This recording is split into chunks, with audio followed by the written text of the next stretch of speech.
Ming Dynasty darlings. All right. My name is Dax. I'll be your technical navigator for tonight's show. All right, well, it's time to get this show started. As usual, we're going to start it with a very special message from the creator himself.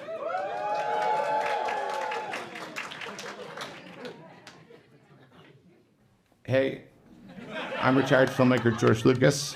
You're about to watch a live stage reading of the 5th Star Wars movie that I made.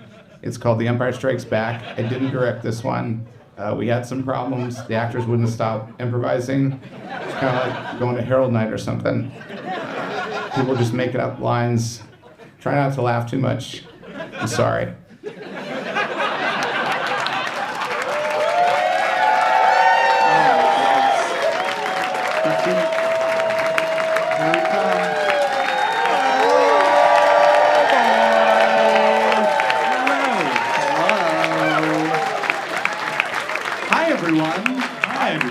Welcome to Minox from Space, a live reading of Star Wars Episode 5, The Empire Strikes Back. How are you, everybody?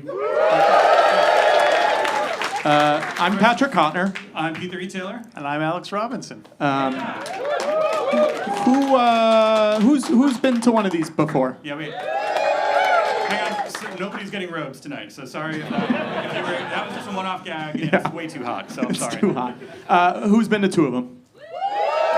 3 of them, 4 of them, 5 of them, and I think this is number 6, which I think it's just you two, right? Great, amazing. Excellent. Thanks for coming back, everybody. Yeah. Or if this is your first time, thanks for coming. Yeah. Who has anyone not seen The Empire Strikes Back before? Oh, damn it! Not even one little. Damn it! Next time, someone bring someone who's never seen Return of the Jedi, please. That's all I want. I want to do real quick. I know I hate audience participation. That's why I'm going to get you guys to do something. When you guys know Hal over here, he's going to be an announcer at one point, and he's going to tell you that the first transport is away. And when he does that, everybody just let loose and give a big cheer, okay?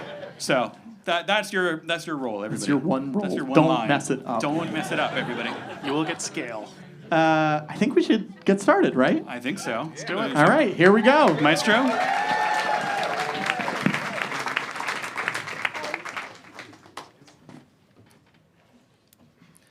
The maestro has asked that the audience join us in presenting the 20th Century Fox fanfare. Maestro?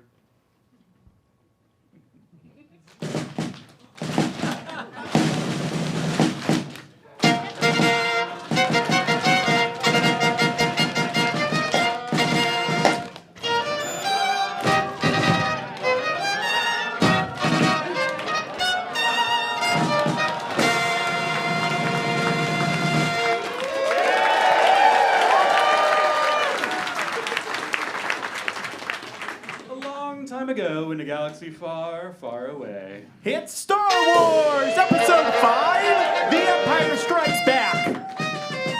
It is a dark time for the rebellion. Although the Death Star has been destroyed, Imperial troops have driven the rebel forces from their hidden base and pursued them across the galaxy. Evading the dreaded Imperial Starfleet, a group of freedom fighters led by Luke Skywalker has established a new secret base on the remote ice world of Hoth. The evil Dark Lord Darth Vader, obsessed with finding young Skywalker, has dispatched thousands of remote probes into the far reaches of space. A Star Destroyer moves through space, releasing Imperial probe robots from its underside. One of these probes zooms toward the planet Hoth and lands on its ice-covered surface. An explosion marks the point of impact. A weird mechanical sound rises above the whining of the wind, and a strange probe robot with several extended sensors emerges from the smoke-shrouded crater. The ominous mechanical probe floats across the snow plain and disappears into the distance.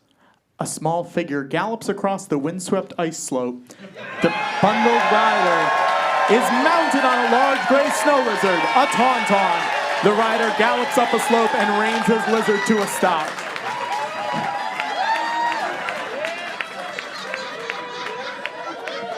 Luke Skywalker notices something in the sky. He takes a pair of electro-binoculars from his utility belt and through them sees smoke rising from where the probe droid crashed. Echo 3 to Echo 7. Han, old buddy, do you read me? Loud and clear, kid. What's up? Well, I finished my circle. I don't pick up any life readings. There isn't enough life on this ice cube to fill a space cruiser. The sensors... Right? The sensors are placed. I'm going back. Right. Well, I'll see you shortly. There's a meteorite that hit the ground near here. I want to check it out. Won't take long. Luke clicks off his transmitter and reins back on his nervous lizard. He pats the beast on the head to calm it. Hey, steady, girl. What's the matter? Smell something? Luke takes a small device from his belt and starts to adjust it when suddenly a large shadow falls over him from behind. He hears a monstrous howl and turns to see an 11-foot tall shape towering over him. It is a Wampa ice creature lunging at him ferociously. Luke grabs for his pistol, but he is hit flat in the face by a huge white claw. Not sure what flavor. He falls unconscious into the snow, and in a moment, the terrified screams of Tauntaun are cut short by the horrible snap of a neck being broken. The Wampa ice creature grabs Luke by one ankle and drags him across the frozen plain. A stalwart figure rides his Tauntaun up to the entrance of the enormous ice cave. Rebel troopers rush around, unloading supplies and otherwise securing their new base. The rider, Han Solo, swings off his lizard and pulls off his goggles. He walks into the main hangar deck toward the Millennium Falcon, which is parked under several fighters. Mechanics, R2 units, and various other droids hurry about. Han stops at the Millennium Falcon, where his Wookiee co-pilot Chewbacca is welding on a central lifter. Chewie stops his work and lifts his face shield, growling an irritated greeting to his boss. Chewie!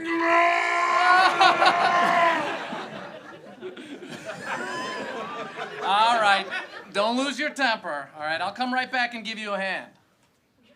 Chewbacca puts his mask back on and returns to his welding as Han leaves. A makeshift command center has been set up in the blasted area of thick ice. The low-ceilinged room is a beehive of activity. Controllers, troops, and droids move about in setting up electronic equipment and monitoring radar signals. General Reekin straightens up from a console at Han's approach. Solo? Han Solo? No sign of life out there, General. The sensors are in place. You'll know if anything comes around. Commander Skywalker reported in yet? No. He's checking out a meteorite that hit near him. With all the meteor activity in this system, it's going to be difficult to spot approaching ships. General, I gotta leave. I can't stay anymore. Princess Leia, standing at a console nearby, overhears their conversation and seems somewhat distressed. I'm sorry to hear that. Oh, well, there's a price on my head, and if I don't pay off Jabba the Hutt, I'm a dead man. Death mark's not an easy thing to live with. You're a good fighter, Solo. I hate to lose you. Yeah. Thank you, General. Well, Your Highness, I guess this is it. That's right. Okay, well, don't get all mushy on me. So long, Princess. Han walks away into the quiet corridor adjoining the command center. Leia stews a moment, then hurries after him. Han, Yes, Your Highness. I thought you decided to stay. Okay, well, the bounty hunter we ran into on Ord Mantell changed my mind. Han, we need you. We? Yes. Oh, what about you need? I need? I don't know what you're talking about. You probably don't. And what precisely am I supposed to know? Okay, come on.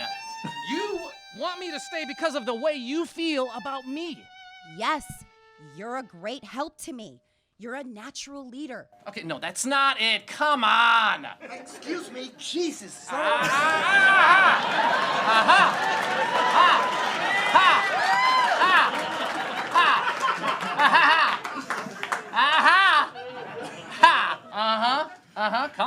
Come on. You're imagining things. Am I? Then why are you following me? Afraid I was gonna leave without giving you a goodbye kiss? I'd just as soon kiss a Wookiee. I can arrange that. You could use a good kiss.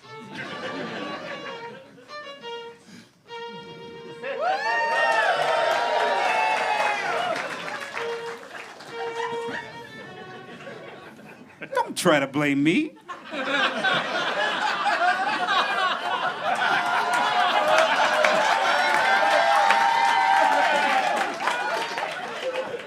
I didn't ask you to turn on the thermal heater. I merely commented that it was freezing in the princess's chamber.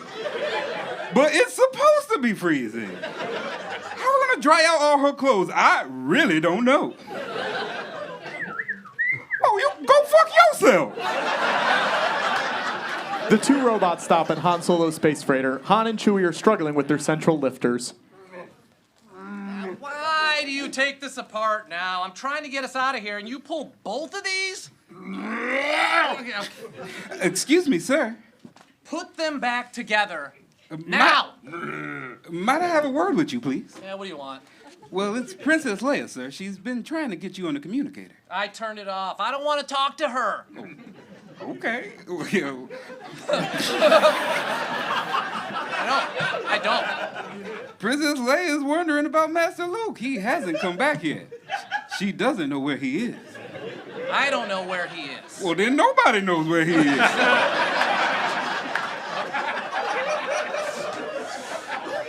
What do you mean nobody knows? Oh, well, you see. Deck officer! Deck officer! Excuse me, Yes, sir? Might I inquire? Do you know where Commander Skywalker is? No, I haven't seen him. It's possible he came in through the south entrance. Oh, it's possible. Okay, why don't you go find out? It's getting dark out there. Yes, sir. Excuse me, sir. Might I inquire what's going on? Why not? Impossible, man. Come along, R2. Let's find Princess Leia. Between ourselves, I think Master Luke is in considerable danger.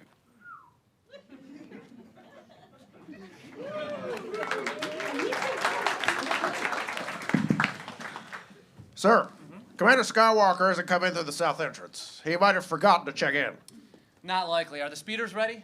Not yet. We're having some trouble adapting them to the cold. Then we'll have to go out on the Tauntauns. Sir, the temperature's dropping too rapidly. That's right.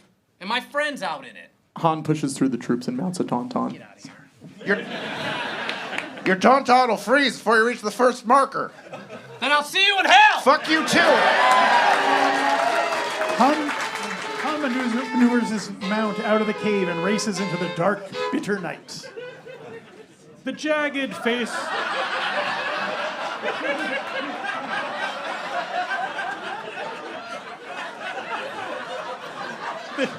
The jagged face of a huge ice wall sits Oh, he doesn't gloomily have any lines. in the It's dim okay. twilight of a Hoth day. Luke hangs upside down, ankles frozen into icy stalactites, his extended arms within a foot of the snow floor. One side of his face is covered in a dried mask of frozen blood. He opens his eyes as a chilling moan of the hideous ice creature echoes off the gorge walls. As he hangs there, he spies his lightsaber lying near a pile of discarded gear about 3 feet out of reach. He focuses on the saber, and as his hand strains towards the weapon, he squeezes his eyes tight in concentration. Just as the ice creature looms over Luke, the lightsaber jumps into Luke's hand. The young warrior instantly ignites his sword, swinging up, and cuts himself loose from the ice. He flops to the snow in a heap. The startled creature moves back, his giant yellow eyes blinking. Luke scrambles to his feet. He swings his lightsaber, and the beast screams in pain. Luke staggers out of the gorge into the dark and snowy twilight. Weak and exhausted, he stumbles down a snowbank. R2 stands in the falling snow, beeping worriedly. 3PO moves stiffly over to him. You must come along now, R2. There's really nothing more we can do. And my joints are freezing up. Okay, you're going to have to stop talking to me like that. Of course we'll see Master Luke again. He'll be quite all right. You'll see. Stupid little short circuit. He'll be quite all right. Princess Leia stands inside the dark entrance to the rebel base, waiting for a sign of the two rebel heroes. She shivers in the cold wind as nearby, Chewie sits with his head in his hands. In the background, R2 and 3PO move through the doors. Sure, all the patrols are in. There's still no contact from Skywalker Solo. Mistress Leia, R2 says he's been quite unable to pick up any signals. Although he does admit his own range is far too weak to abandon all hope. Leia nods in acknowledgement, but she is lost in thought.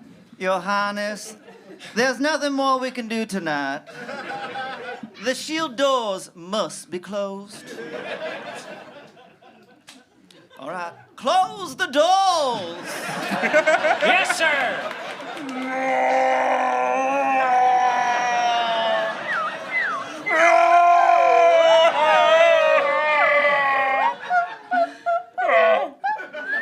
Oh, R2 says the chances of survival are 775 to 1. Leia stands praying to herself as the huge metal doors slam across the entrance of the ice cave. The loud booms echo throughout the huge cavern. But actually, R2 has been known to make mistakes from time to time.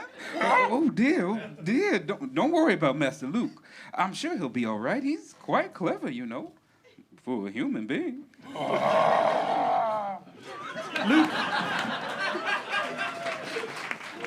Luke lies face down in the snow, nearly unconscious. Slowly, he looks up and sees Ben Kenobi, barely visible through the blowing snow. It's hard to tell if Kenobi is real or a hallucination.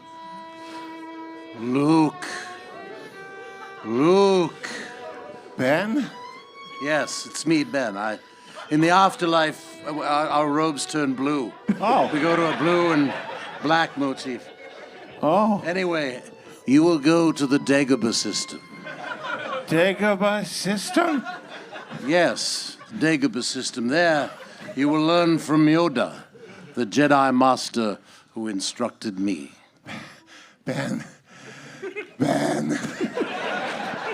The image of Ben fades, revealing a lone Tauntaun rider approaching from the windswept horizon. Luke drops into unconsciousness as Han pulls up and leaps off his mount. He hurries to his snow-covered friend, cradling him in his arms. Han's Tauntaun lets out a low, pitiful bellow. But Han's concern is with Luke, and he shakes him urgently. Yeah! Luke! I got it. Luke! Luke! Don't do this, Luke! Don't do it! I said don't do it! Don't do it! Come on! Give me a sign here. Give me a sign. Luke doesn't respond. Han begins frantically rubbing and slapping Luke's unconscious face. I'll give you some time. You can do whatever you need to do, Han. There you go. Is that it? You wanna can do rub any it more? too. You can do rubbing and slapping. Yeah. Thank you. As he starts to lift the youth, Han hears a rasping sound behind him. He turns just in time to see his Tauntaun stagger and then fall over into the snow. Han carries Luke to the moaning beast. Then with the final groan, the Tauntaun expires. Oh! Not much time! Ben! Get inside this thing! Dagobah system! Han ignites Luke's saber and cuts the beast from head to toe. He quickly tosses its steaming innards into the snow, then lifts Luke's inert form and stuffs him inside. Okay, great. Head to toe. Head to toe. He tosses the innards into the snow, then lifts Luke's inert form and stuffs him inside the carcass. Yeah. Dagobah!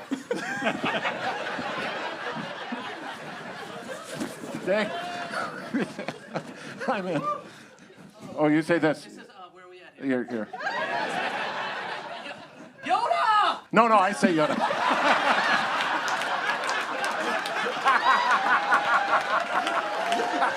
Wait, what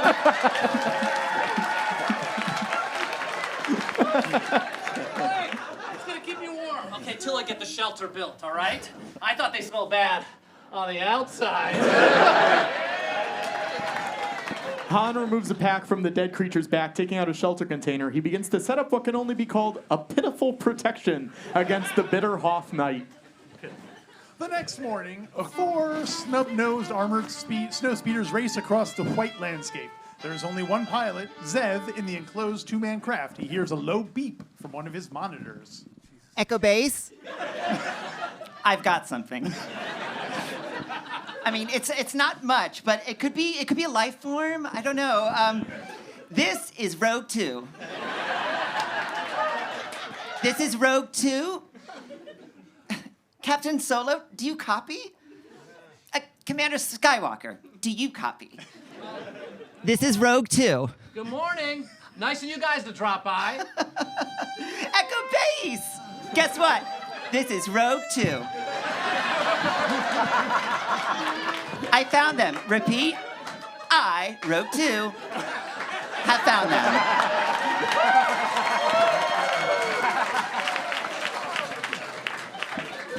In the medical center of the rebel base, strange robot surgeons adjust a mass of electronic equipment. A switch is thrown, and a sudden blinding flash obscures Luke in a Bacta tank filled with a thick, gelatinous slime.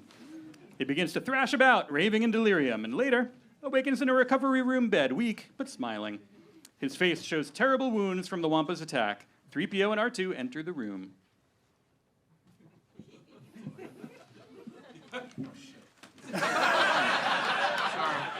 Sorry. Oh, there you are. Master Luke, sir, it's so good to see you fully functional again. R2 expresses relief as well. Hey, how you feeling, kid? You don't look so bad. In fact, you look strong enough to pull the ears off a Gundark.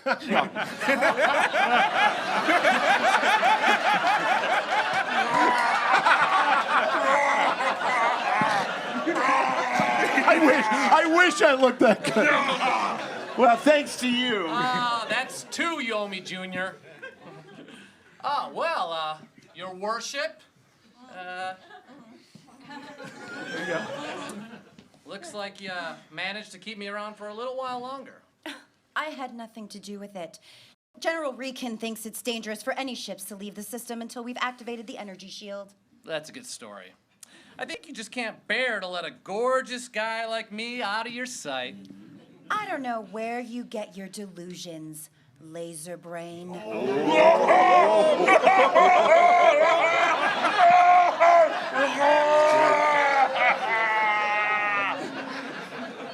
Laugh it up, fuzzball. But you didn't see us alone in the South Passage. She expressed her true feelings for me. Why, you stuck-up, half-witted, scruffy-looking nerf herder. Who's scruffy-looking? I must have hit pretty close to the mark to get her all riled up like that, huh, kid?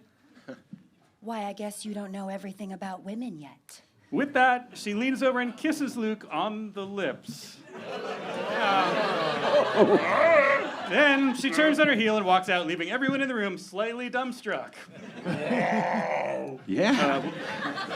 With some smugness, Luke puts his hands behind his head and grins.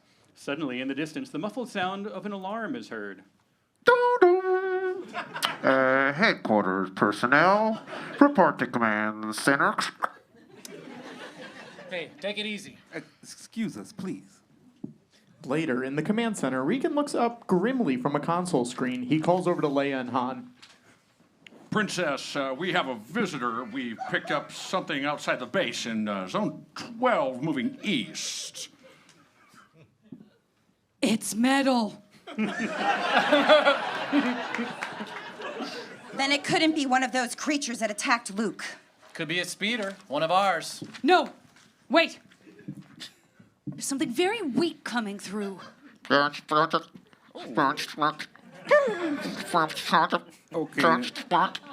Now, sir, I am fluent in 6 million forms of communication. This signal is not used by the Alliance. It could be Imperial code. It isn't friendly, whatever it is. Come on, Chewie, let's check it out. Send rogues 10 and 11 to Station 3-8. The dark probe robot moves past its smoldering ruins of Station 3-8 and down a ridge toward the rebel base. It raises a large antenna from the top of its head and begins to send out a piercing signal. The probe droid has spotted Chewbacca, who, not 30 feet away, has popped his head over a snowbank. Instantly, the probe robot swings around, its deadly ray ready to fire. But before it can get a shot off, it is hit from behind by a laser bolt and explodes in a million pieces. Han Solo replaces his blaster in his holster and peers intently at the smoldering remains of the Imperial probe. Afraid there's not much left. What was it? Droid of some kind. I I didn't hit it that hard. It must have had a self-destruct. An Imperial probe droid. It's a good bet the Empire knows we're here. We'd better start the evacuation. Meanwhile, in space, Darth Vader's Star Destroyer. Larger and more awesome than the 5 Imperial Star Destroyers that surround it, sits in the vastness of space. Controllers working the vast complex of electronic controls hear ominous approaching footsteps and look up from their controls. The squat, evil-looking Admiral Ozzel and the young, powerfully built General Veers, who have been conferring near the front, also feel the approaching presence and turn towards it. Darth Vader, Lord of the Sith, enters like a chill wind.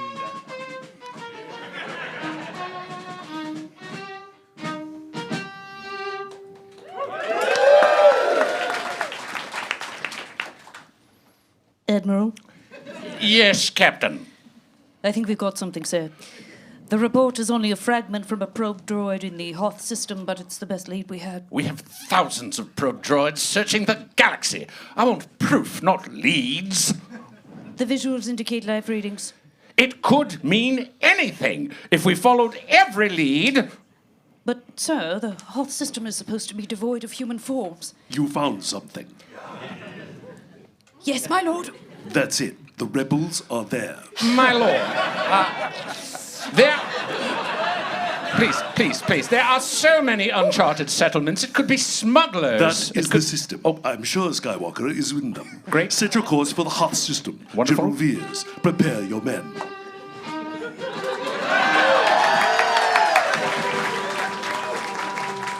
In the rebel base, alarms sound.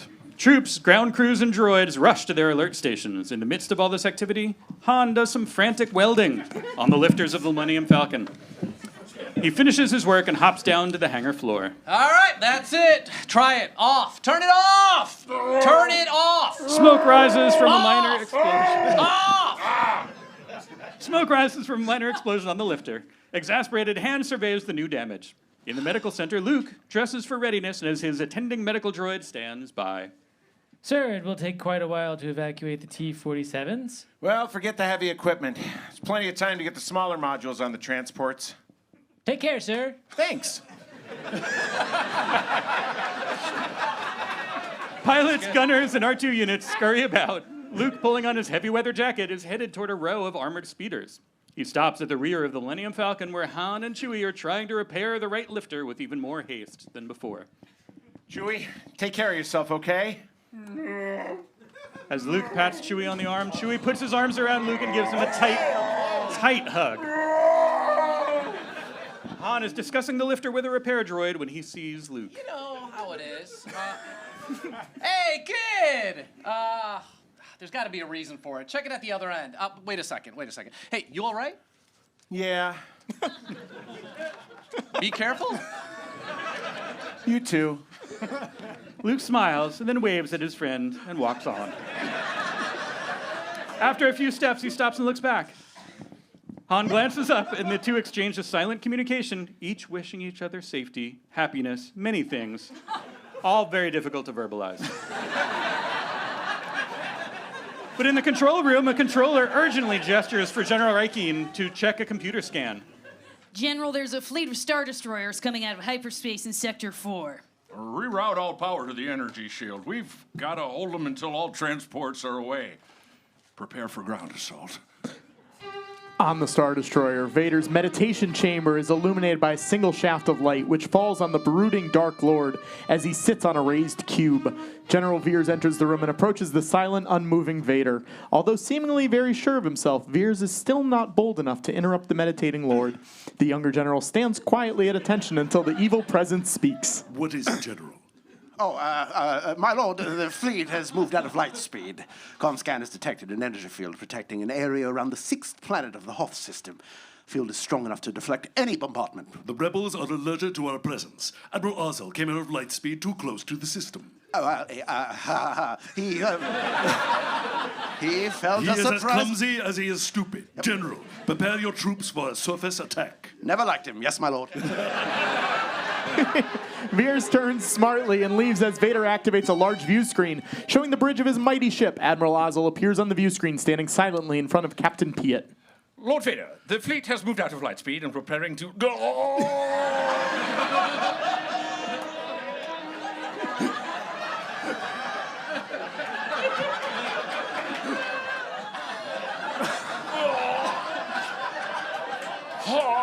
You have failed me for the last time, Admiral.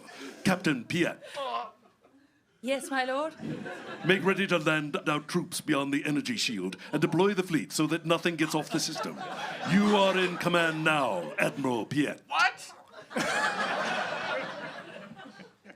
You gotta die. Sorry. There you go. It's the chain of command. Thank you, Lord Vader. P.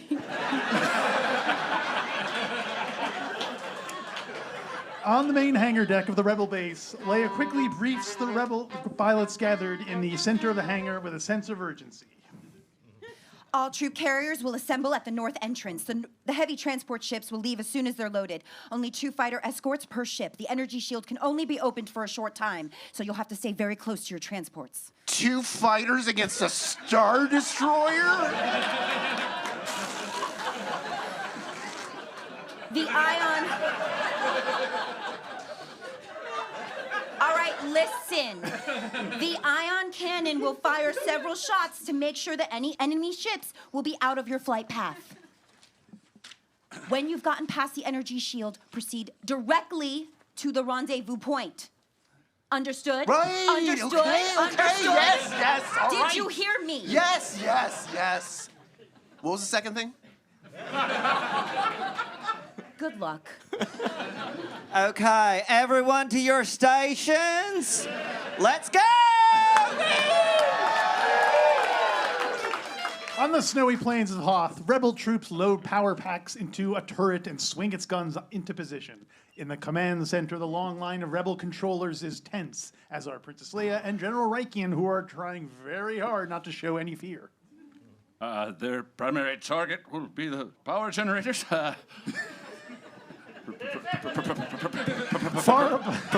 Prepare to open the shield. Far above the white surface of the planet Hoth, an Imperial Star Destroyer, a controller, approaches his commander. Sir, rebel ships are coming into our sector. Good. Our first catch of the day. Stand by. Ion control. Fire. As the Rebel transport races toward the waiting Imperial Star Destroyers, it's overtaken by the 2 scarlet energy bolts. The Imperial Star Destroyer is hit and spins wildly out of control. The Rebel transport races away to safety. The first transport is away.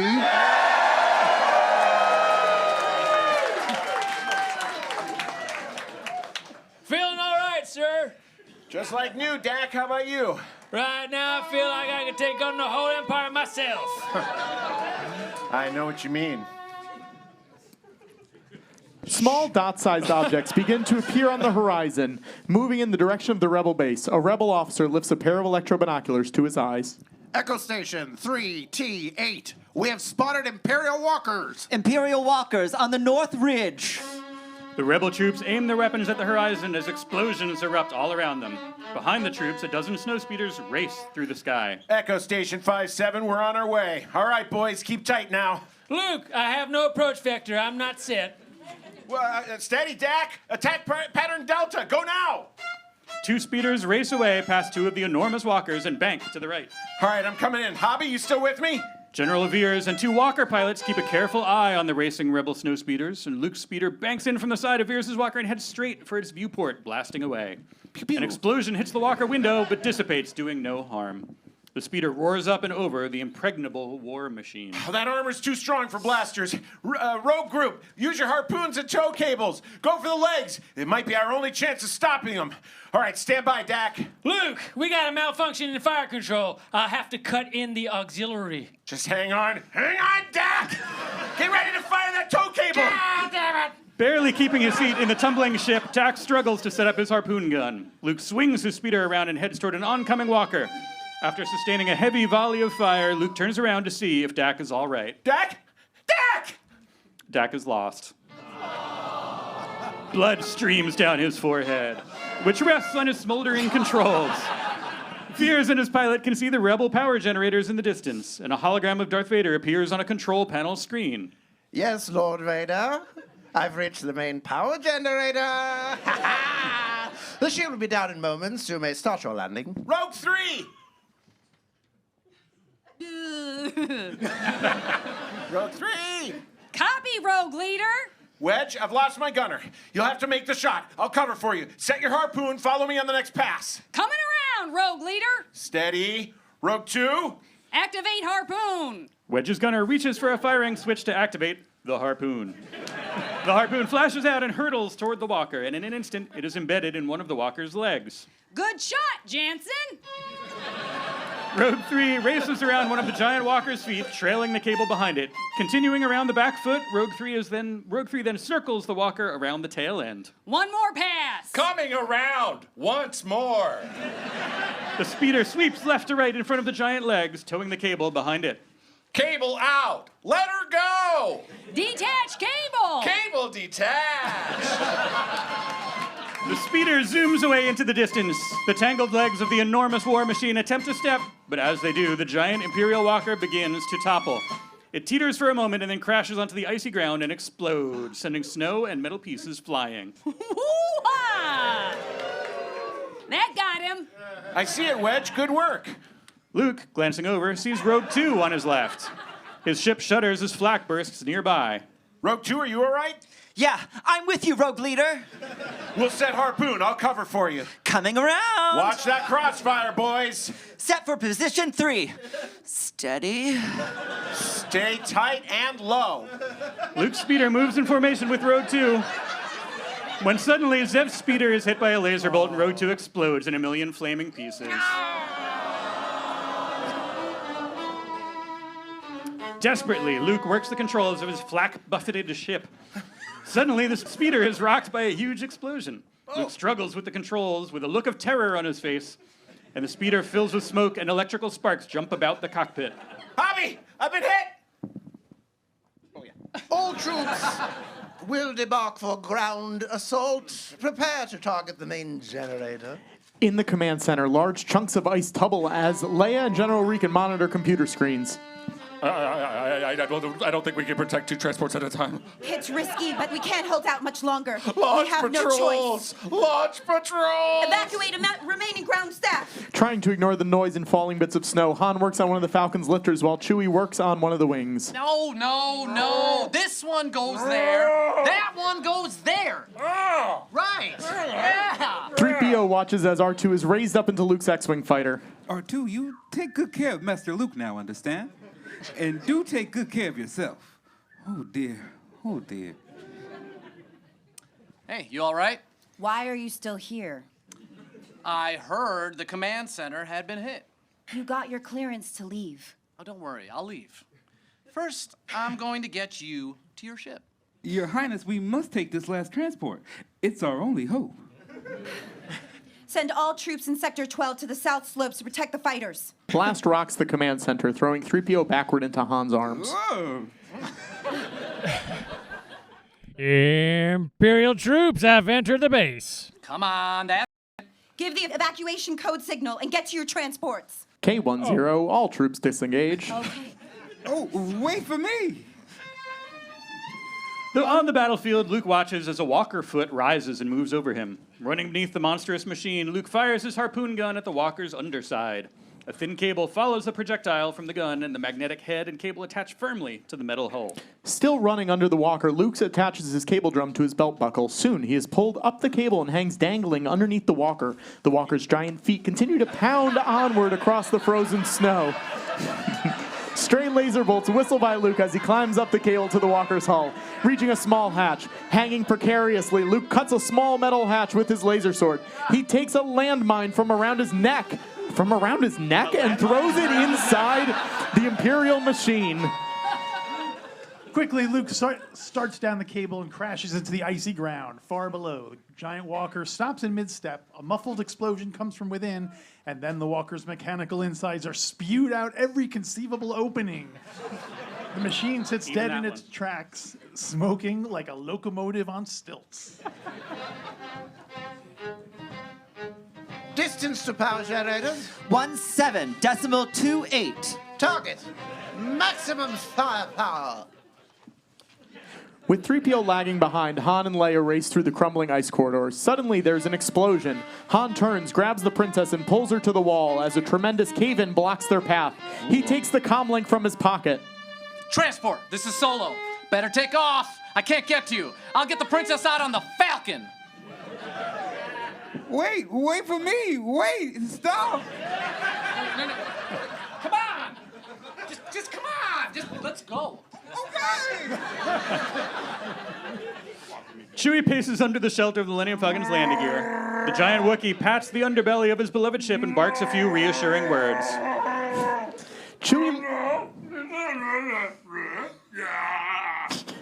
Chewie lets out a relieved shriek at seeing Han and Leia running towards the ship. I know. The Wookiee runs into the falling ice, lets out a howl, then runs up the ship's ramp.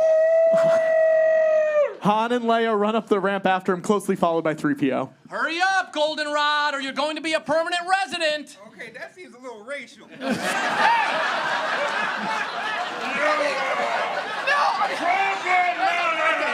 right. A distant, huge explosion rocks the hangar deck. Ice cakes come crashing down on the Millennium Falcon. Han, standing before a control panel, is busy flipping switches as Chewie watches the troublesome gauge. A worried Leia observes their efforts. How's this? Would it help? Would it help if I got out and pushed? It might.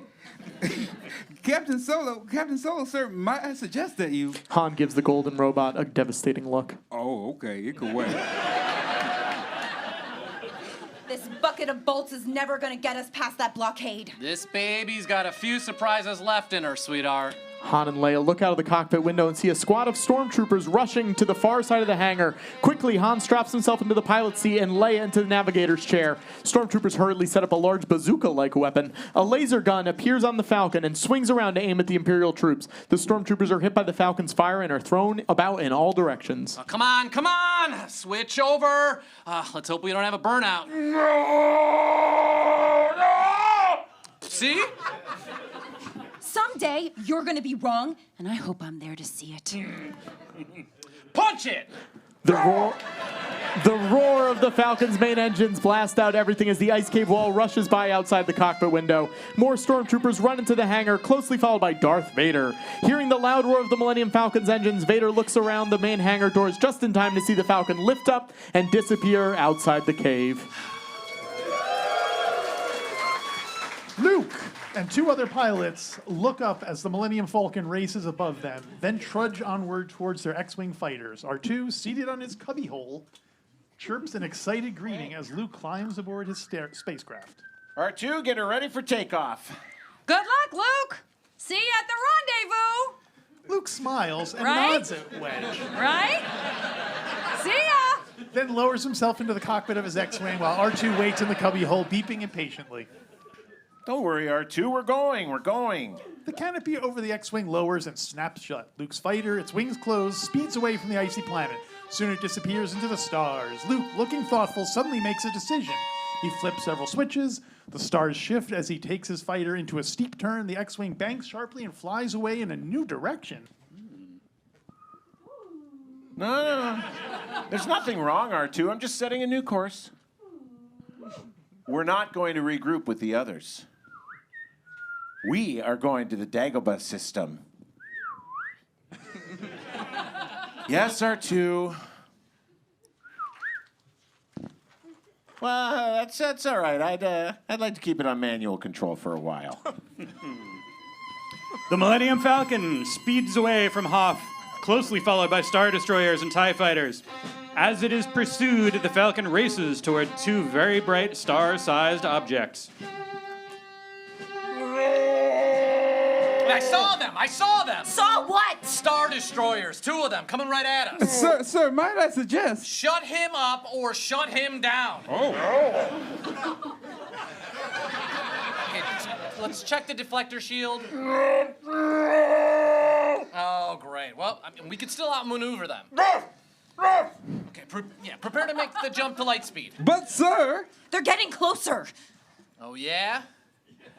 Watch this.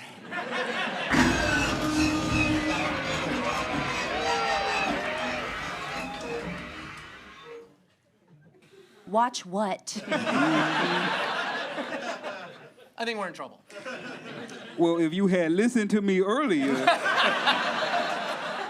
I noticed that the hyperdrive motivator had been damaged. It is impossible to go to light speed. We're in trouble! Horizontal boosters! Alluvial dampers! Okay, well that's not it. Bring me the hydro spanners! I don't know how we're gonna get out of this one. Suddenly, a loud thump hits the side of the Falcon, causing it to lurch radically. The tools fall into the pit on top of Han. Ow, Chewie! More turbulence rocks the ship. That was no laser blast. Something hit us. Han, get up here! Come on, Chewie! Asteroids! Oh no, Chewie! Set 271. What are you doing? You're not actually going into the asteroid field. They'd be crazy to follow us. You Wouldn't don't. they?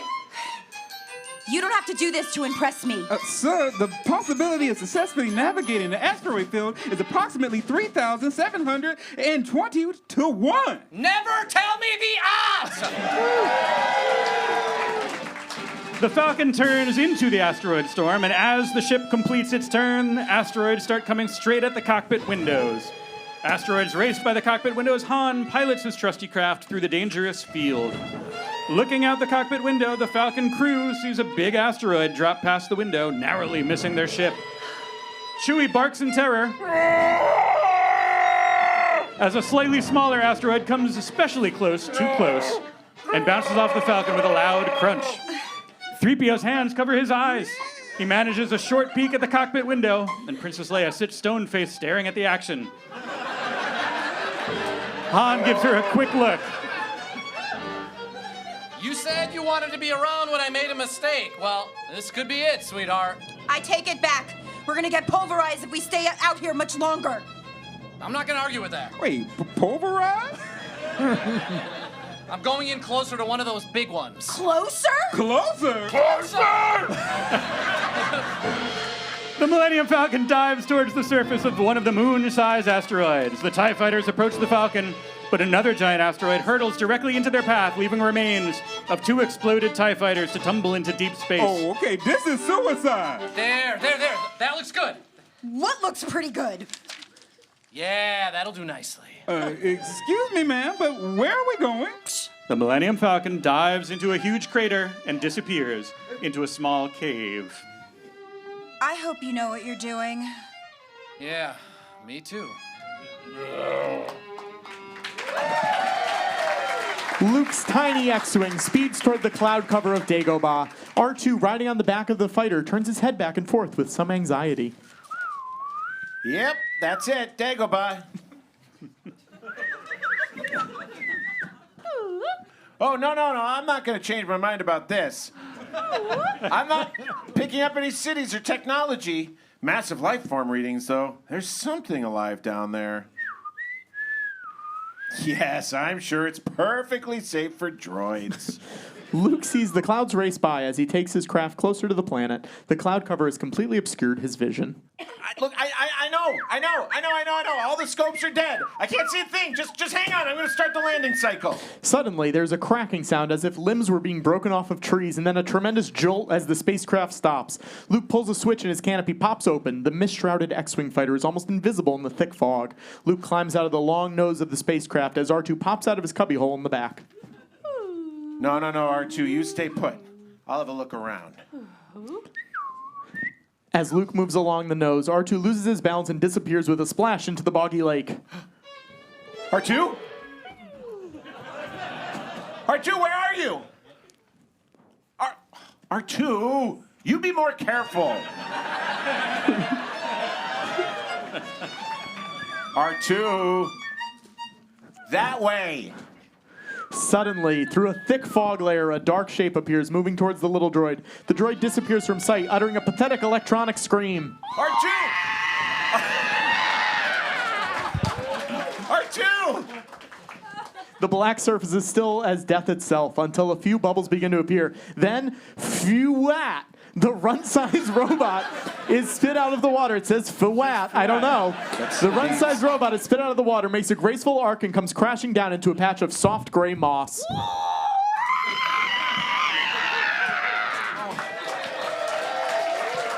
Oh, no. Oh, no. Are you all right? Come on. Come on. You're lucky you don't taste very good. Anything broken? Look, if you're saying coming here was a bad idea, I'm beginning to agree with you. Oh, R2, what are we doing here? It's like something out of a dream, or I don't know, maybe I'm just going crazy.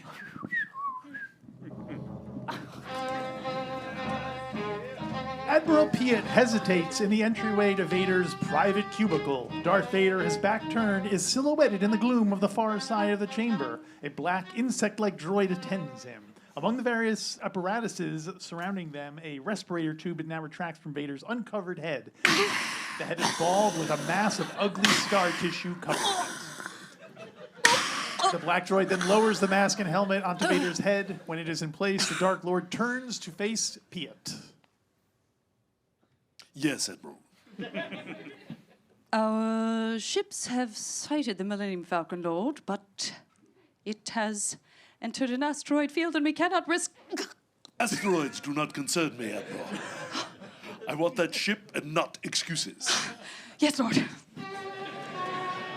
The pirate starship rests in a dark, dripping asteroid cave. Han and Chewie busily shut down the engine and all electronic systems. 3PO and Leia watch worriedly. All right, I'm going to shut down everything but the emergency power systems. Sir, I'm almost afraid to ask, but does that include shutting me down, too? Oh, I wasn't asking you. No. I need you to talk to the Falcon. Find out what's wrong with the hyperdrive. Suddenly, the ship lurches, causing all the loose items in the cockpit to go flying. Sir, it's quite possible the asteroid is not entirely stable. Not entirely stable? Okay, I'm glad you are here to tell us these things. Chewie, take the professor in the back and plug him into the hyperdrive. Oh, sometimes I just don't understand human behavior. After all, I'm only trying to do my job, and you can see what's going on here, right? The sliding door closes behind the indignant 3PO as Chewie and he move to the hold. Suddenly, the ship lurches again, throwing Leia across the cabin into Han's arms. Let go. Shh. Let go, please. Don't get excited. Captain, being held by you isn't quite enough to get me excited. Sorry, sweetheart. We haven't got time for anything else. On Dagobah. Wow.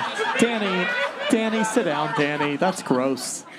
On Dagobah, the mist has dispersed a little bit, but he's still in a very gloomy-looking swamp. Luke, pulling an equipment box from the shore to the clearing. He ignites a little fusion furnace and warms his hands before it. Taking a power cable, he plugs it into R2's nose-like socket.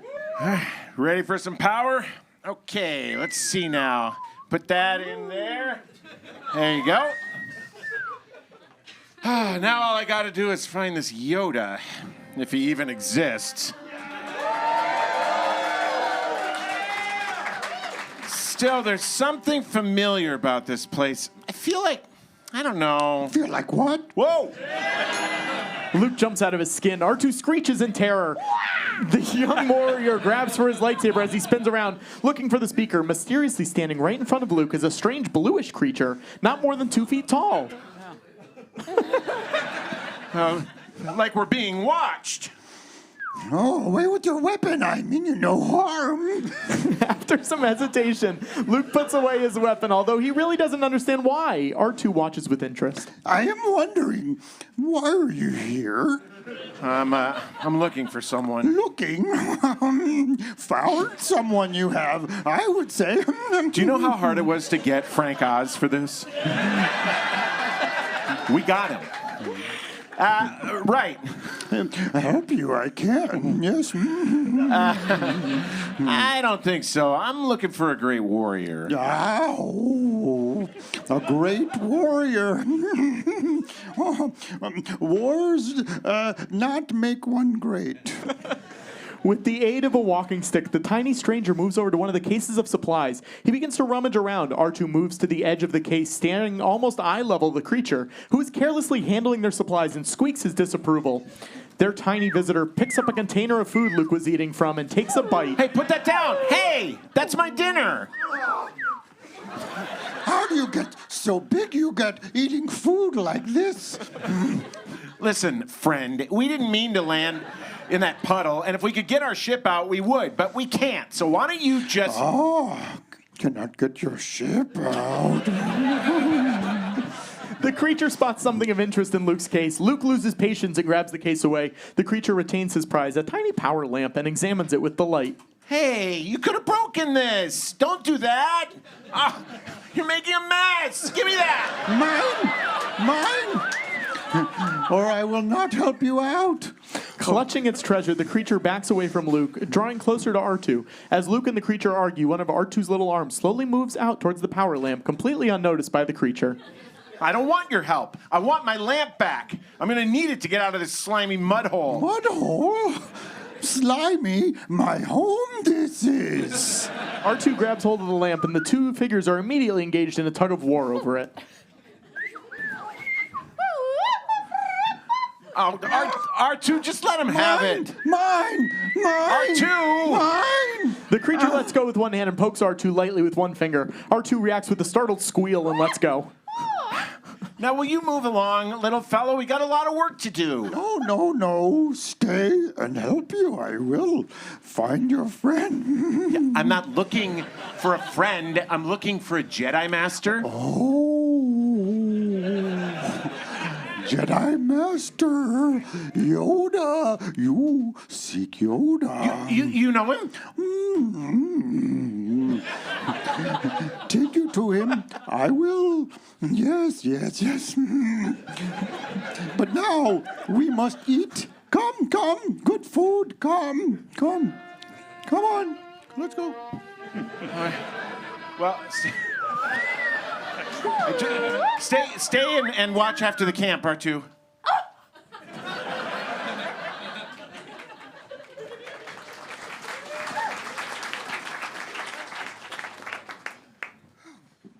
Where is R2 when I need him? Sir, I don't know where your ship learned to communicate, but it has the most peculiar dialect. I believe, sir, it says the power coupling on the negative axis has been polarized. I'm afraid you'll have to replace it. Well, of course I'll have to replace it. Here. And Chewie, I think we better replace the negative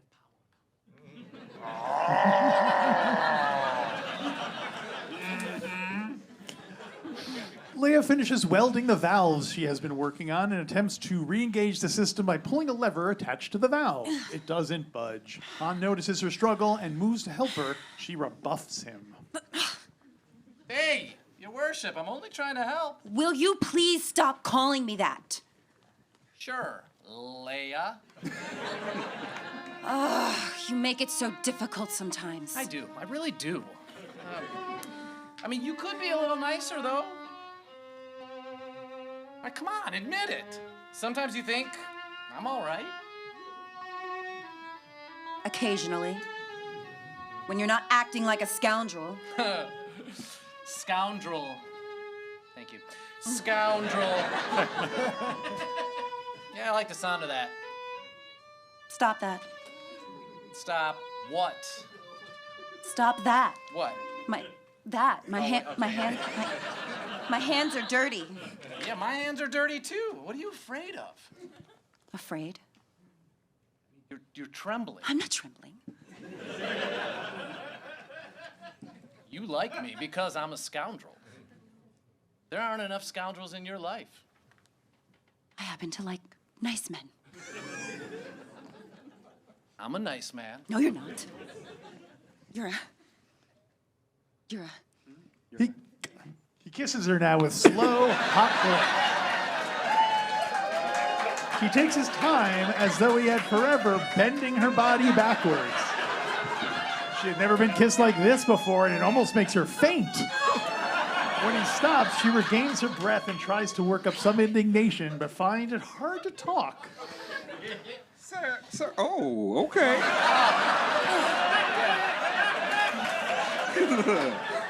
I just want to say I isolated the reverse power flux coupling, but y'all go ahead and do what y'all do. Thank you. Thank you. Thank you so much. Thank you. Thank you for that. Thanks very much. Thank you. Okay. Darth Vader stands staring out the window above the control deck of his Star Destroyer. Before him are the hologram images of 20 battleship commanders. One of these images, in the center and a little apart from the others, is faded and continually disrupted by static. That is the image of Captain Nita, commander of the Star Destroyer, most hotly on the trail of the Millennium Falcon.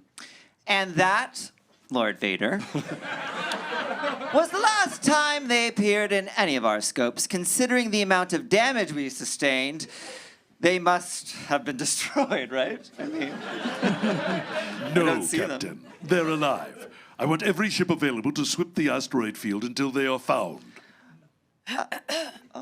What is it? Lord Vader. Yes, Admiral, what is it? Speak up. The Emperor commands you make contact with him. Move the ship out of the asteroid field so that we can send a clear transmission. Yes, my lord. Vader's Imperial Star Destroyer moves against the vast sea of stars away from the rest of the fleet. The Dark Lord, Darth Vader, is alone in his chamber. A strange sound enters the room, and a light begins to play across Vader's black figure. He looks up and bows quickly. A 12-foot hologram of the Galactic Emperor materializes before him.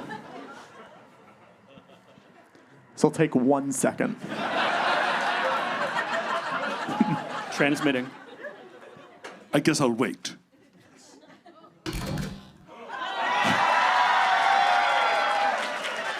What is thy bidding, my master? There is a great disturbance in the halls. House down, Boots. Mother. I have felt it. We have a new enemy. Luke Skywalker. Yes, my master. He could destroy us. He's just a boy. Obi-Wan can no longer have... All right, I was still speaking. Son of Skywalker must not become a Jedi. If he could be turned, he would become a powerful ally. Yes, Queen. He would be a great asset. Can it be done? Can we sissy that Skywalker? Can we sissy that Skywalker girl? Yes, good talk. Vader kneels. The Supreme Emperor passes a hand over the crouched Lord of the Sith and fades away. Now we'll wait 1 more second for this to come up. Hold on 1 second. Nina West, everyone. Nina West. On Dagobah, a heavy downpour of rain pounds through the gnarled trees. A strange Baroque mud house sits on the moss-covered knoll. The small gnomish structure radiates a warm glow from its thick glass windows. Everything is in the same small scale as the creature. The only thing out of place in the miniature room is Luke, whose height makes the 4-foot ceiling seem even lower. He sits cross-legged on the floor of the living room. The creature is in an adjoining area, his little kitchen, cooking up an incredible meal. Look, I'm sure it's delicious. I just don't understand why we can't see Yoda now. Patience. For the Jedi, it is time to eat as well. Eat, hot, good food, good. How far away is Yoda? Will it take us long to get there? Not far. Yoda, not far. Patience. Soon you will be with him. Root leaf, I cook. Why wish you become Jedi? Mostly because of my father, I guess. Your father, powerful Jedi, was he? Powerful Jedi. Oh, come on. How could you know my father? You don't even know who I am. I don't know what I'm doing here. We're wasting our time. Okay, I can't teach him. I got it. Look, Sorry. Luke's head spins in the direction the creature faces, but there's no one there. The boy's bewildered, but gradually dawns on him that the little creature is Yoda, the Jedi Master, and that he's speaking with Ben. He will learn patience. It's just much anger in him. Like his father. Was I any different when you taught me? He's not ready. Yoda! No. I am ready. Ben, I can be a Jedi. Ben, tell him I'm ready. I think he's ready. Are you? Are you really? Do you feel 80% like you're there. ready? What do you know of ready? For 800 years, I've trained Jedi. My own counsel I will keep on who's to be trained. A Jedi must have the deepest commitment, the most serious mind. This one a long time. I've waited all his life. He looked away to the future, to the horizon, never his mind on where he was. What he was doing. Adventure. Ha! Excitement. Oh. A Jedi craves not these things. You, young man, are reckless. So was I, if you'll remember. He's too old. Yes, too old to begin the training. No, but I've learned so much. Will he finish what he begins? I won't fail you. I'm not afraid. Oh. You will be. You will be afraid. The Millennium Falcon cockpit is quiet and lit only by the indicator lights of the control panel. Princess Leia sits in the pilot's seat. She runs her hand across the control panel as she thinks of Han and the confusion he has created within her. Suddenly, something outside the cockpit window catches her eye. Leia moves closer to see what it might be. Large yellow eyes flash open and stare back at her. Startled, she jumps back into her seat, her heart pounding. There's a scurry of feet and a loud screech. In an instant, the eyes are gone. The young princess catches her breath, jumps out of her chair, and races from the cockpit. Sir, if I may venture an opinion. I'm not really interested in your opinion, 3PO. There's something out there! Where? Outside, in the cave. As she speaks, there comes a sharp banging on the hull.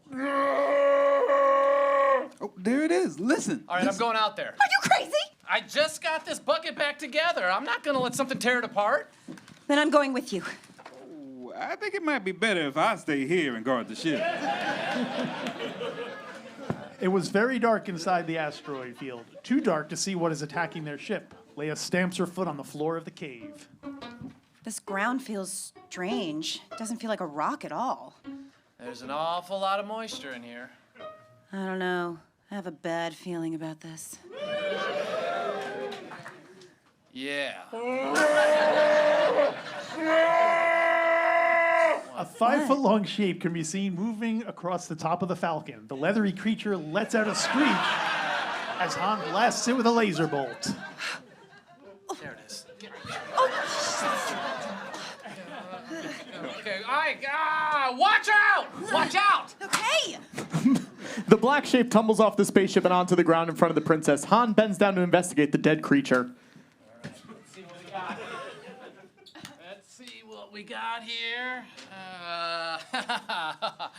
Yeah, that's what I thought. Mynock. From space. Right there. Chewie, check the rest of the ship and make sure there aren't any more attached. They're chewing on the power cables. Mynox? Go on inside. We'll clean them off if there are any more. Just then, a swarm of the ugly creatures swoops through the air. Leia puts her arm over her head to protect herself as she runs towards the ship. Chewie shoos another Mynock away with his blaster. Several of the bat-like creatures flap their wings loudly against the cockpit window of the Falcon. Inside, 3PO shudders at their presence. Go away, beastly little things. Shoo! Wait a minute. He unholsters his blaster and fires at the far side of the huge cave. The cavern begins to shake and the ground starts to buckle. Chewie barks and moves for the ship, followed closely by Leia and Han. The large wings of the Mylocks flap past them to protect their faces to run up the platform. As soon as Han and Leia are on board, Chewie closes the main hatch. The ship continues to shake and heave. All right, Chewie. Let's get out of here. The Empire is still out there. I don't think it's wise to... No time to discuss this in committee. I am not a committee. You can't make the jump to light speed in this asteroid field. Sit down, sweetheart. We're taking off. Look! I see it. I see it. Suddenly, a row of jagged white stalagmites and stalactites can be seen surrounding the entrance. And as the Falcon moves forward, the entrance to the cave grows even smaller. Han pulls on the throttle, sending his ship surging forward. We're doomed. The cave is collapsing! Oh, sorry. This is no cave. What? Leia's mouth drops open. She sees that the rocks of the cave are not rocks at all, but giant teeth, quickly closing all around the tiny ship. Chewie howls. The Millennium Falcon, zooming through the monster's mouth, rolls on its side and barely makes it between two of the gigantic white teeth before the huge jaws slam closed. The enormous space slug moves out its head out of the cave as the Falcon flies out of its mouth. The monster tilts its head, watches the starship fly away. The Falcon races out of the asteroid crater and onto the deadly rain of the asteroid storm. Thank you. Yeah. Thank you.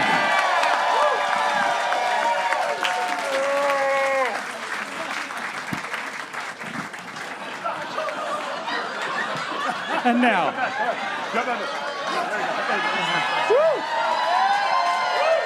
Yes! Yes! with Yoda strapped to his back, Luke climbs up one of the many thick vines that grow in the swamp. Yeah, yes, Panting yes! heavily, he continues his course, climbing, flipping through the air, jumping over roots, and racing in and out of the heavy ground fog. Yes, yes, and Yoda's a Jedi's strength flows from the Force, but beware of the dark side. Anger, fear, aggression. The dark side of the Force they flow quickly to join you in fight.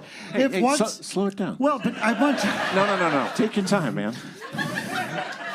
If once you start down the dark path forever, it will dominate your destiny, consumes you at will, as it did Obi-Wan's apprentice. Vader. Is the dark side stronger? No. Quicker, easier, more seductive. But how am I to know the good side from the bad? You will know. When you are calm and passive, a Jedi uses the Force for knowledge and defense, never for attack. But tell me why I can't... No. There is no why. Nothing more will I teach you today. Clear your mind of questions. Luke lets Yoda down to the ground. Are you sure you want to do a longer thing? No. There'll be more. Just take, reps. Do reps. Breathing heavily, he takes his shirt from a nearby tree branch and pulls it on. He turns to see a huge, dead black tree, its base surrounded by a few feet of water. Giant twisted roots form a dark and sinister cave on one side. Luke stares at the tree, trembling. There's something not right here. I feel cold. Death. That place is strong with the dark side of the Force. A domain of evil it is. In here must go. What's in there? Well, only what you take with you. Luke looks warily between the tree and Yoda. He starts to strap on his weapon belt. Your weapons! You will not need them. Luke gives the tree a long look and then shakes his head no. Yoda shrugs.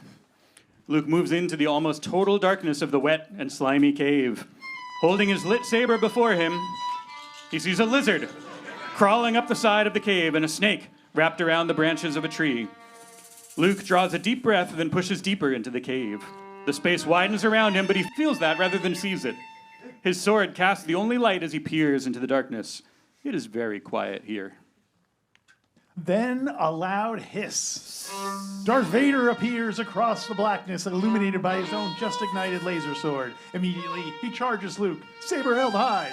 He is upon the youth in seconds, but Luke sidesteps perfectly and slashes at Vader with his sword.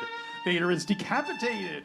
His helmet-encased head flies from his shoulders as his body disappears into the darkness. Vader's head spins and bounces, smashes on the floor, and finally stops. For an instant, it rests on the floor, then it cracks vertically. The black helmet and breath mask fall away to reveal Luke's head. What? Luke gasps at the sight, wide-eyed in terror. Oh, no. The Imperial Star Destroyer moves through space guarded by its convoy of TIE fighters. Standing before Vader is a bizarre array of galactic fortune hunters. Hello, I'm Bosk. Sagittarius. A slimy, tentacled monster with 2 huge bloodshot eyes and a soft, baggy face. We're Zacchus and Dengar. 2 battle-scarred, mangy human types. I'm a G88, a battered, tarnished chrome war droid. And I'm Boba Fett.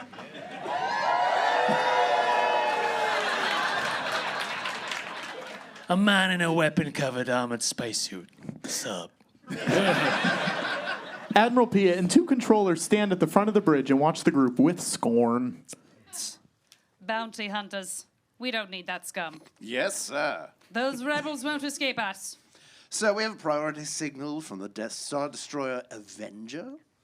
Right. There will be a substantial reward for the one who finds the Millennium Falcon. You are free to use any methods necessary, but I want them alive. No disintegrations.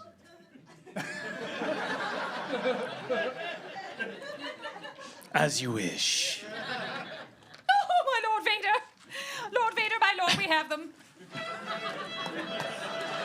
The Millennium Falcon speeds through deep space, closely followed by a firing Imperial Star Destroyer. The ship shudders as flak explodes near the cockpit window. Oh, thank goodness we're coming out of the asteroid field.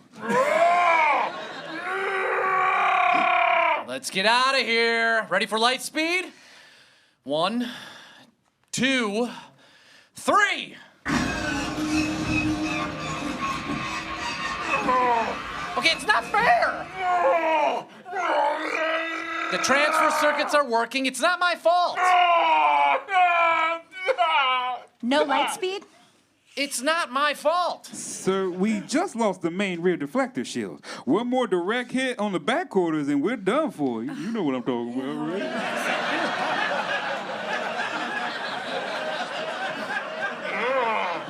Okay, all right, okay. Turn her around.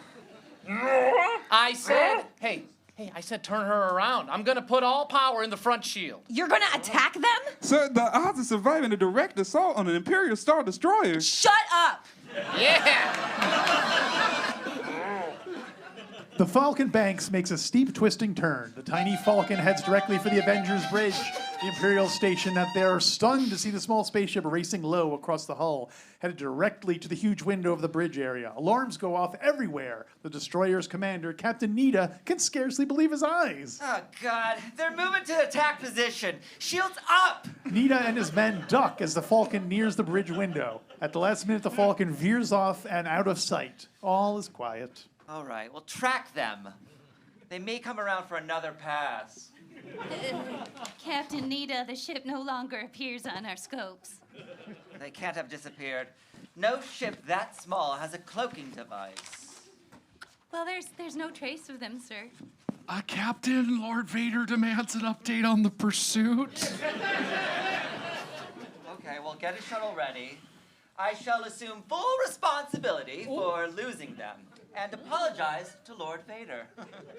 Meanwhile, continue to scan the area. That's big of you. Yes, Captain Nita. Luke's face is upside down. Come on. All right.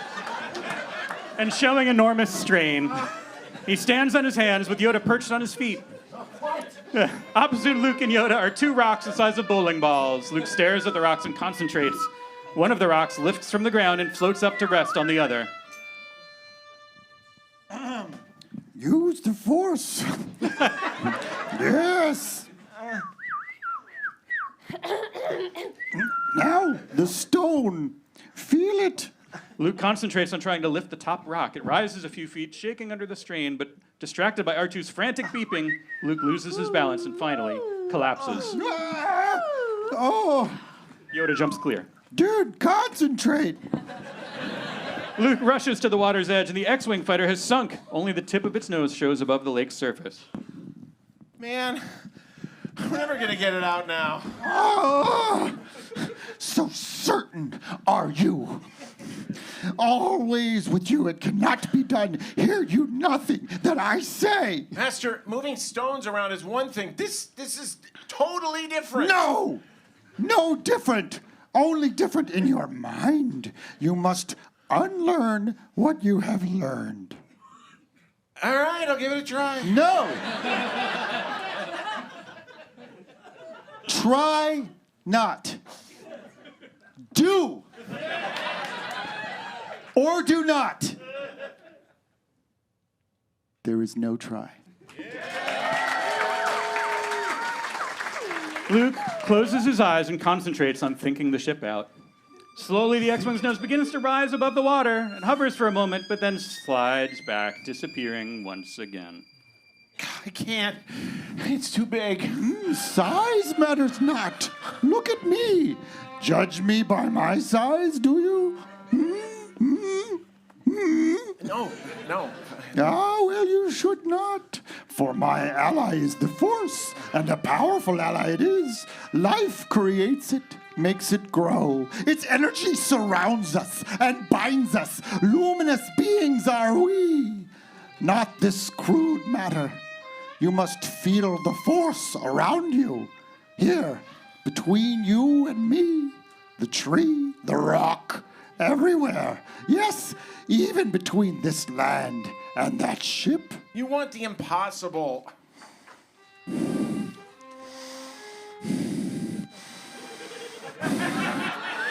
I don't believe it. That is why you fail.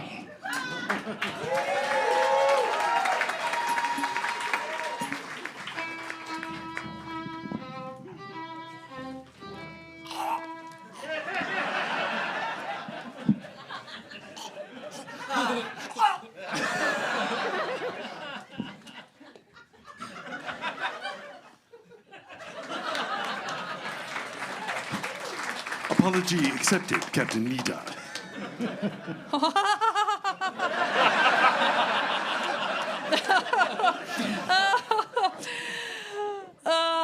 Lord Vader, our ships have completed their scan of the area and found nothing. If the Millennium Falcon went into light speed, it'll be on the other side of the galaxy by now. Alert all commands. Calculate every possible destination along last known trajectory. Yes, my lord. We'll find them. Don't fail me again, Admiral. Look really nice Thank you. today. Alert all commands, deploy the fleet. Vader's ship moves away, flanked by its fleet of smaller ships. No one is aware that clinging to the side of the Avenger is the pirate ship, the Millennium Falcon. Captain Solo, this time you've gone too far. No, I will not be quiet, Chewbacca. Why doesn't anyone listen to me? All right, the fleet is beginning to break up. Go back and stand by the manual release for the landing clock. I really don't see how this is going to help. Surrender is a perfectly acceptable alternative in extreme circumstances. Now, the Empire, they might be nice enough to just let us chill out for. Thank you. What did you have in mind for your next move? Well, if they follow standard Imperial procedure, they'll dump their garbage before they go to light speed. Then we just float away. With the rest of the garbage. And then what? Then we've got to find a safe port somewhere around here. Got any ideas? No, where are we? The Anahuat system. Anahuat system? There's not much there. No. Well, wait. This is interesting. Lando system? Lando's not a system. He's a man. Lando Calrissian. He's a card player, gambler, scoundrel. You'd like him. Thanks. Bespin. It's pretty far, but I think we can make it. A mining colony. Yeah, Tabana gas mine. Trying my best. Lando conned somebody out of it. We go back a long way, Lando and me. Can you trust him? No. But he has no love for the Empire. I can tell you that. Here we go, Chewie. Stand by. Detach! You do have your moments. Not many, but you do have them. As the Avenger Star Destroyer moves slowly into space, the hatch on its underbelly opens, sending a trail of junk behind it. Hidden among the refuse, the Falcon tumbles away. In the next moment, the Avenger roars off into hyperspace. The Falcon's engines are ignited, and it races off into the distance. Amidst the slowly drifting junk, Boba Fett's ship appears and moves after the Falcon. In the clearing behind Yoda's house, Luke again stands upside down.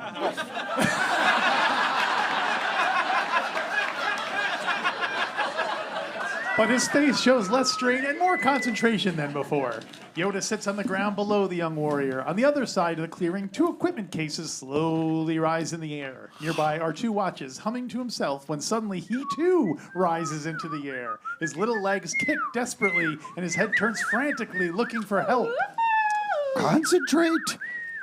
Feel the force flow. Yes. Yes, good. Calm, yes. Through the force, things you will see. Other places. The future. The past. Old friends long gone. Han! Leia! The 2 packing boxes and R2 fall to the ground with a crash. And Luke himself tumbles over. No, control. You must learn control. I saw a city in the clouds. Friends you have there. Yeah, they were in pain. Well, is it the future you see? Future? Will they die? Difficult to see. Always in motion is the future. I gotta go to them. Decide you must how to serve them best. If you leave now, help them you could, but you would destroy all for which they have fought and suffered. Luke is stopped cold by Yoda's words. Gloom shrouds him as he nods his head sadly. The Millennium Falcon blasts through space as it heads toward the soft pink planet of Bespin. Huge billowing clouds form a canyon as the ship banks around them, heading toward the system's Cloud City. Suddenly, 2 twin-pod cloud cars appear and move toward the Falcon. The cloud cars draw up alongside the starship, and one of the cloud cars opens fire on the Falcon, its flak rocking the ship. No, I don't have a landing permit. I'm trying to reach Lando Calrissian. More flak bursts outside the cockpit window and rattles the ship's interior. Leia looks worried. Whoa, wait a minute. Wait, let me explain. You will not deviate from your present course. Oh, rather touchy, aren't they? I thought you knew this person. Well, that was a long time ago. I'm sure he's forgotten about that. Permission granted to land on platform 327. Thank you. You're welcome. There's nothing to worry about. We go way back, Lando and me. Who's worried? With the cloud cars still guarding it, the Falcon lands on one of the Cloud City's landing platforms. Han and Leia stand at the open door, armed. Behind them, Chewie, also armed, surveys the scene warily. Oh, okay, nobody came to meet us? I don't like this. What would you like? Well, they did let us land. Look, just don't worry. Everything's going to be fine. Trust me.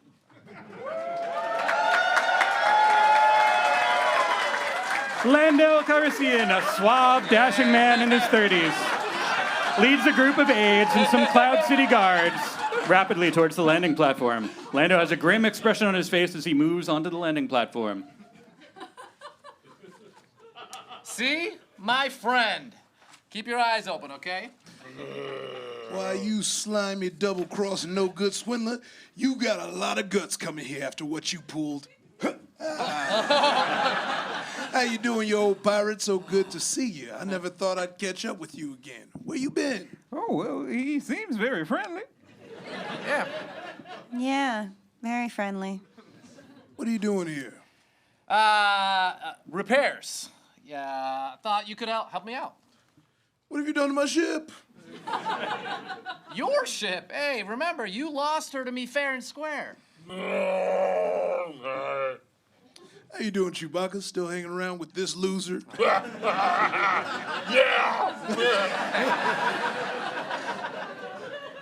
Hello. What do we have here? Welcome. I'm Lando Calrissian. I'm the administrator of this facility. And who might you be? Leia.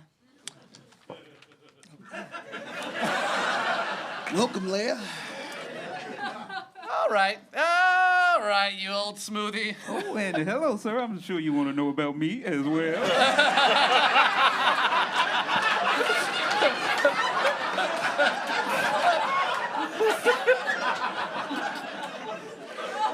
I am C-3PO, Human Cyborg Relations. My facilities are at your... So what's wrong with the Falcon? Okay, really? It's the hyperdrive. I'll get my people to work on it. Good. You know, that ship saved my life quite a few times. She's the fastest hunk of junk in the galaxy. Hey, how's the gas mine? Is it paying off for you? Oh, not as well as I'd like. We're a small outpost and not very self-sufficient, and I've had to supply problems of every kind. I've had labor difficulties. What's so funny? You? I mean, listen to you. You sound like a businessman, a responsible leader. Who'd have thought that, huh? You know, seeing you sure does bring back memories. Yeah.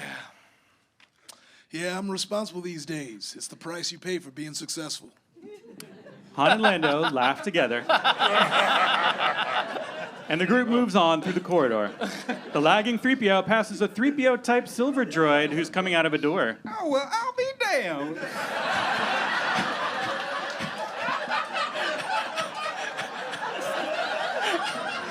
It's nice to see a familiar face. It's your time. Oh, okay. Oh, you done changed up on me.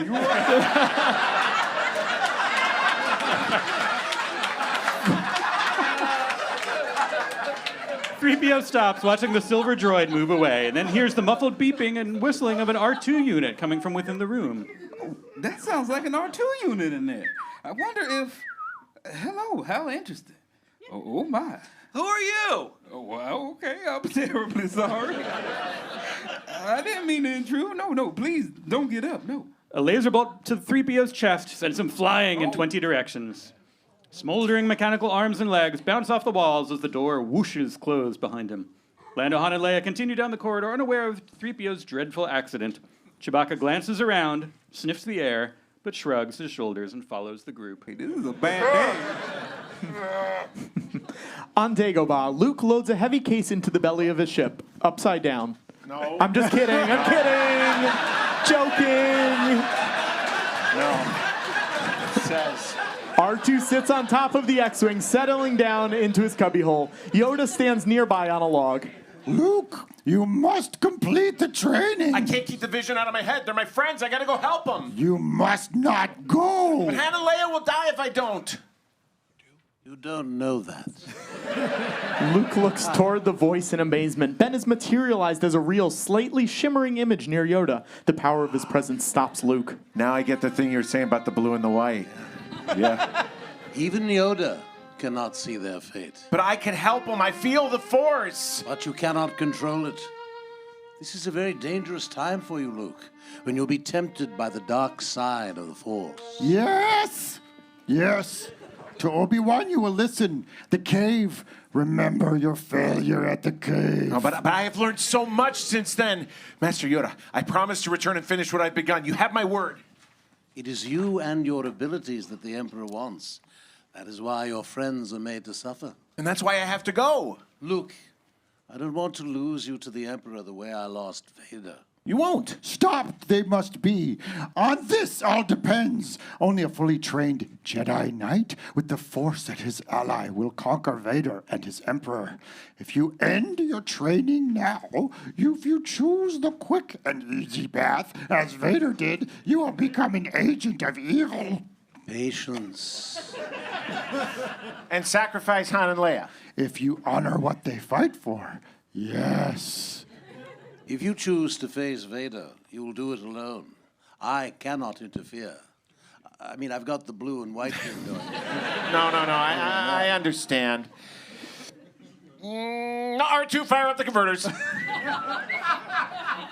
Luke, don't give in to hate. That leads to the dark side. Strong as Vader. Mind what you have learned. Save you it can. I will. And I'll return. I promise. Oh, boy. Told you I did. Reckless is he. Now matters are worse. Yeah. Fucking asshole.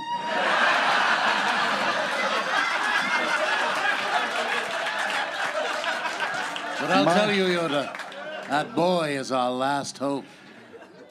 No. There is another. Luke's tiny X-Wing rockets away from the green planet of Dagobah and off into space.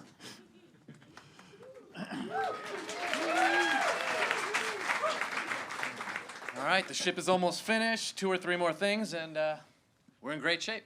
Well, the sooner the better. Something's wrong here. No one has seen or knows anything about 3PO. He's been gone too long to have gotten lost. Relax. I'll talk to Lando and see what I can find out. I don't trust Lando. Well, I don't trust him either. But he's my friend. Besides, we'll soon be gone. And then you're as good as gone, aren't you? What happened? Well,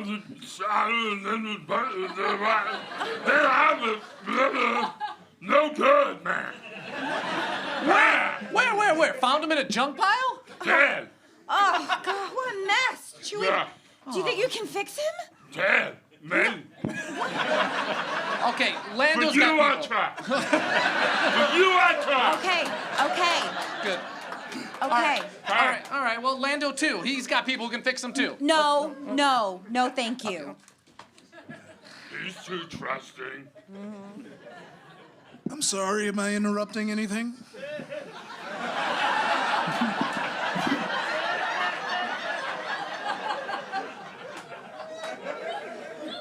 Not really.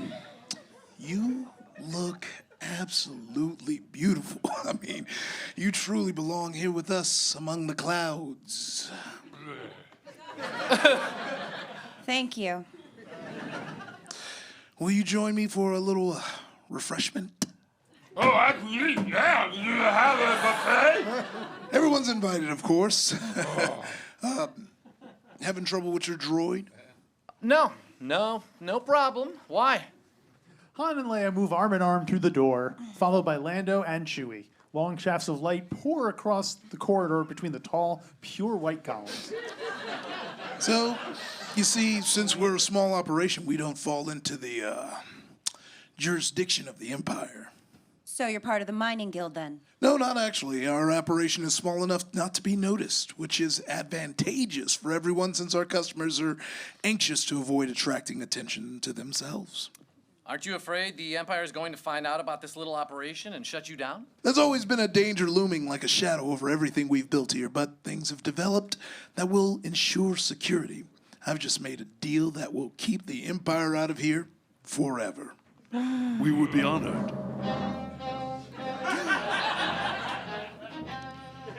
We would be honored if you would join us. I had no choice. They arrived right before you did. I'm sorry. I'm sorry too. Luke's X-Wing races through thick clouds towards Cloud City.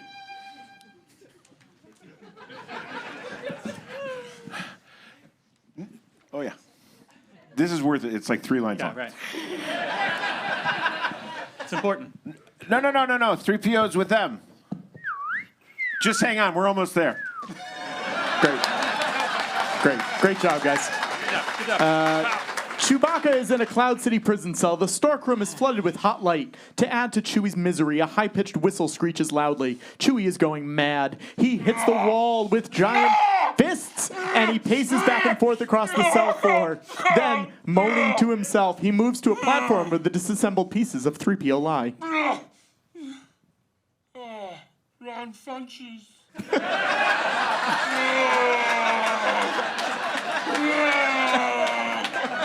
Always funny. Chewie sticks the robot's head on its torso and starts adjusting wires and circuits.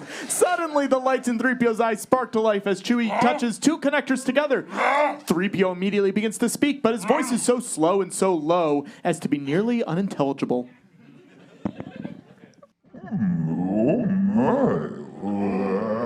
take this off. I don't mean that too here.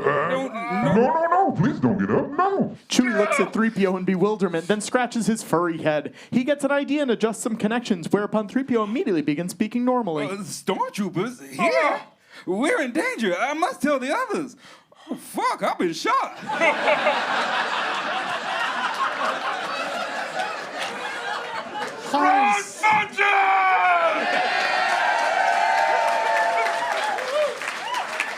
Han is strapped to a rack which tilts forward onto an elaborate torture mechanism. Vader activates the mechanism, creating 2 bursts of sparks, one of which strikes Han's face. The door opens and Vader leaves the torture room just as Han screams a sharp, piercing cry of agony.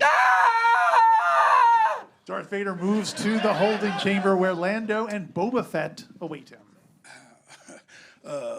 Lord Vader?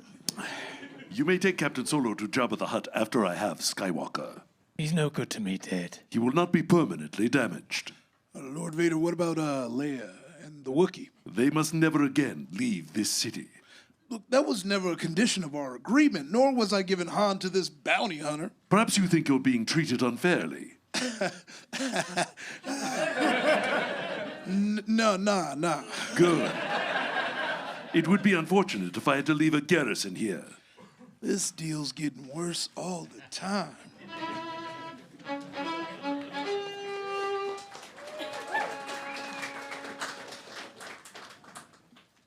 Oh, yes, this is very good. I like that. Oh, something's not right because now I can't see. Wait. Oh, okay, what have you done? I'm backwards now. You stupid furbo. Only an overgrown mophead like you would be stupid enough. 3PO is cut off in mid-sentence as Chewie angrily deactivates the circuit, and the droid shuts down. Karma. The door to the chamber slides open, and a ragged Han Solo is shoved into the room by 2 stormtroopers. Barking his concern, the huge Wookiee gives Han a big hug. Han is very pale with dark circles under his eyes. I feel terrible. Chewie helps Han to a platform and then turns as the door slides open, revealing Leia. She too looks a little worse for wear. The troopers push her into the cell and the doors slide closed. She moves to Han, who is lying on the platform, and kneels next to him, gently stroking his head. Why are they doing this? They never even asked me any questions. Lando. Get out of here, Lando! Shut up and listen. Okay, Vader has agreed to turn Leia and Chewie over to me. Over to you. They'll have to stay here, but at least they'll be safe. What about Han? Well, Vader's giving him to the bounty hunter. Vader wants us all dead. He doesn't want you at all. He's after somebody called Skywalker. Luke? Lord Vader has set a trap for him. And we're the bait. Well, he's on his way. Perfect. You fixed us all pretty good, didn't you, my friend? Han hauls off and punches Lando. The 2 friends are instantly engaged in a frantic close quarters fight, very close. The guards hit Han with their rifle butts and he flies across the room. Chewie growls and starts for the guards, who point their laser weapons at the giant Wookiee, but Lando stops them. Stop! I've done all I can. I'm sorry I couldn't do better, but I have my own problems. Yeah, you're a real hero. You certainly have a way with people. 4 armored-suited stormtroopers stand at the ready in the large carbon freezing chamber, which is filled with pipes and chemical tanks. In the middle of the room, Darth Vader and Lando stand near a round pit housing a hydraulic platform. This facility is crude, but it should be adequate to freeze Skywalker for his journey to the Emperor.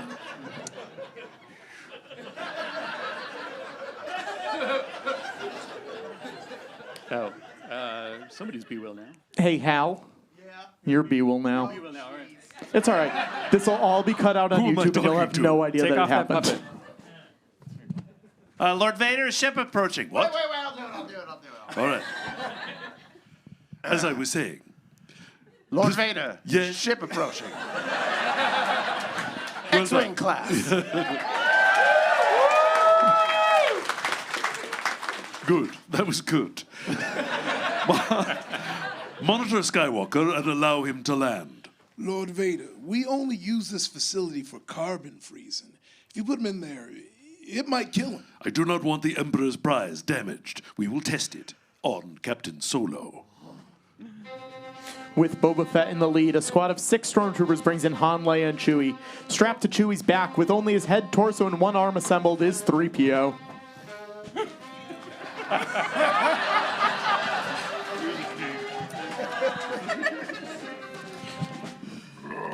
Yeah, well, I bet you wish you put my legs on, huh?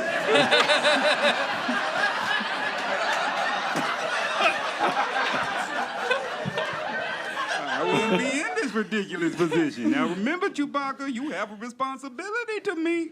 Don't you do anything foolish. Hey, what's going on, buddy? You're being put in a carbon freeze. What? Does anyone have anything to say about that? I think that's Boba Fett. Boba Fett. Can we get a Boba Fett? Aristotle. Aristotle. I'm being put into a carbon freeze.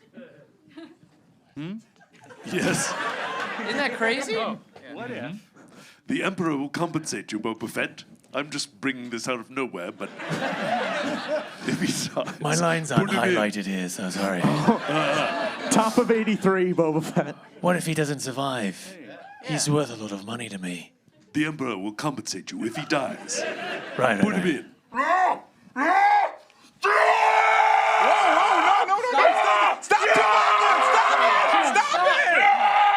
Stop, please, Chewie. Stop. Okay, do you hear me? Stop! Stop! I'm not ready to die!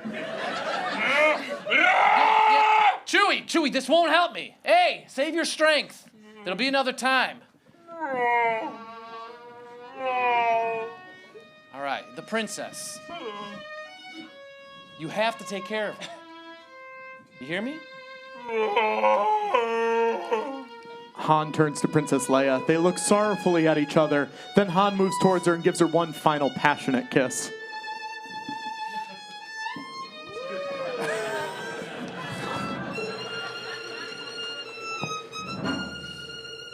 I love you. I know. Han looks one final time at his friends, and then suddenly the platform drops. Chewie howls. Leia turns away in agony. Lando winces in sorrow. Instantly, fiery liquid begins to pour down in a shower of sparks and fluid as great as any steel furnace. What's going on? Turn around, Chewbacca. I can't see. Oh, they got him in carbonite. Well, in that case, he should be quite well protected if he survives the freezing process, that is. A huge mechanical tong lifts the steaming metal-encased spice pirate out of the vat. Some Ugnaughts rush over and push the block over the platform. Lando adjusts some knobs, measuring the heat. He shakes his head in relief.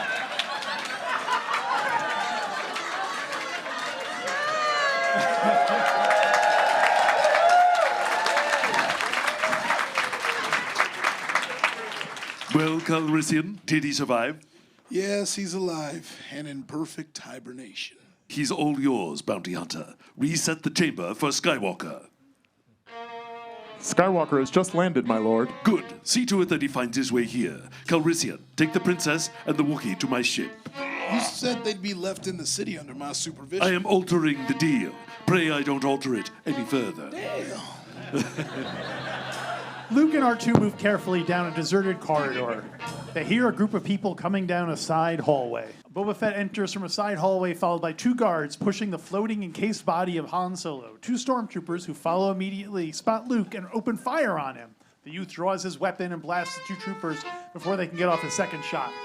Luke rushes to a side hallway, but by the time he reaches it, Fett, Han, and the guards are gone. A thick metal door blocks the passage.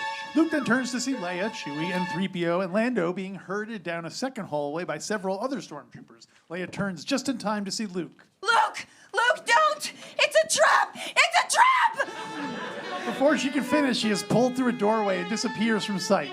Luke races after the group, leaving little R2 trailing behind. Suddenly, a giant metal door comes slamming down, cutting off Luke's exit. Several more doors clang shut, echoing through the chamber. R2 whistles a long sigh of relief and, a little dazed, wanders off in the other direction.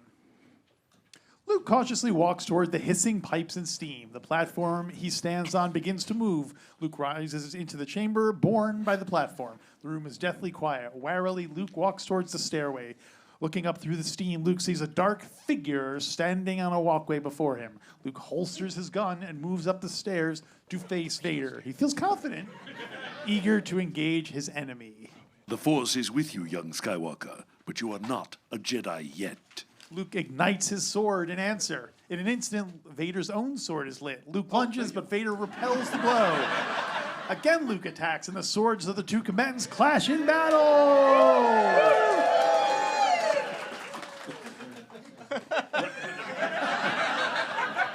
Leia, Lando, and Chewie, with 3PO on his back, march along, guarded by 6 stormtroopers. The group reaches an intersection where Lobot and a dozen of Lando's guards stand at attention. The guards immediately aim their weapons at the startled stormtroopers. Taking their weapons from them, Lobot hands one to Leia and one to Lando. Well done. Hold them in security tower and keep it quiet. Move. What do you think you're doing? We're getting out of here. Oh, I knew you were cool. I knew it no longer had to be a mistake.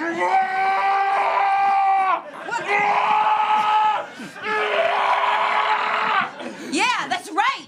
You think after what you did to Han that we're gonna trust you? I had no choice. What are you doing? Trust him! Trust him! Oh, so we understand, don't we, Chewie? He had no choice, right? Right? I'm just trying to help. We don't need any of your help. What? What'd you say? I think he's trying to say Han. There's still a chance to save Han at the East platform. All right, Chewie.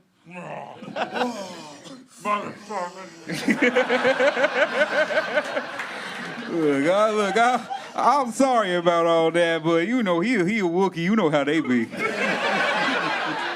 The two guards slide Han's encased body into an opening in the side of the bounty hunter's ship. Put Captain Solo in the cargo hold. R2? Oh, hell yeah! Where have you been? Okay. Turn around, you Wooly. Come on. Hurry. We're trying to save Han from the bounty hunter. Okay. Well, that's good. It's good to hear you're at least still in one piece. Look what happened to me. An elevator door slides open and Lando, Leia, and Chewbacca race for a large bay overlooking the east landing platform. Just as they arrive, Boba Fett's ship takes off against a cloudy sunset sky. In wild anguish, Chewie howls and starts firing at the ship. Oh no! Chewie, they're behind you! A laser bolt explodes near the princess. Everyone turns to see what 3PO has already spotted. Coming from the other direction, a squad of stormtroopers running toward them. Leia and Chewbacca start firing at the troopers as Lando makes a break for the elevator. Laser bolts continue to explode around the princess and the Wookiee, but they refuse to budge. They seem possessed, transported, as all the frustration and captivity of anger and loss pour through their death-dealing weapons. But after a few moments, they begin to move through the rain of laser fire toward the elevator. Once they're inside, the door slams shut, and the stormtroopers race forward. All right. I mean, we're at the Luke and Vader scene. I'm supposed to do this. I know, yeah. I don't think I have enough gravitas for this. I know, this is important. This is important. Maurice? Maurice? Can we get Maurice? Will you do this? Will you do it? You do this for us? Just read that. We're not going to be able to do it. Yeah, anyone. Any of them. Yeah, whatever you want. Oh, makes it noise. Okay. Luke and Vader are locked in combat on the platform overlooking the chamber. Their swords clash. The platform sways. Luke aggressively drives Vader back, forcing Vader to use defensive tactics. You have learned much, young one. Oh, you'll find I am full of surprises. Vader makes 2 quick moves, hooking Luke's sword out of his hand and sending it flying. Another lightning move at Luke's feet forces the youth to jump back to protect himself. Losing his balance, Luke rolls down the stairs to the circular, carbon-freezing platform. There he sprawls on the floor, surprised and shaken on the floor. Again. Just in time, he looks up to see Vader. Like a giant black bird flying straight at him, Luke rolls away as Vader lands, crouching. Luke keeps his gaze steadily on his enemy. Your destiny lies with me, Skywalker. Obi-Wan knew this to be true. Yes. No. Behind Luke, the hydraulic elevator cover is opened noiselessly. All the while, Luke slowly, cautiously moves back, away from the Dark Lord. Suddenly, Vader attacks so forcefully that Luke loses his balance and falls back into the opening. There is a rumble, and in an instant, freezing steam rises to obscure Vader's vision. Vader turns aside and deactivates his lightsaber. It's all too easy.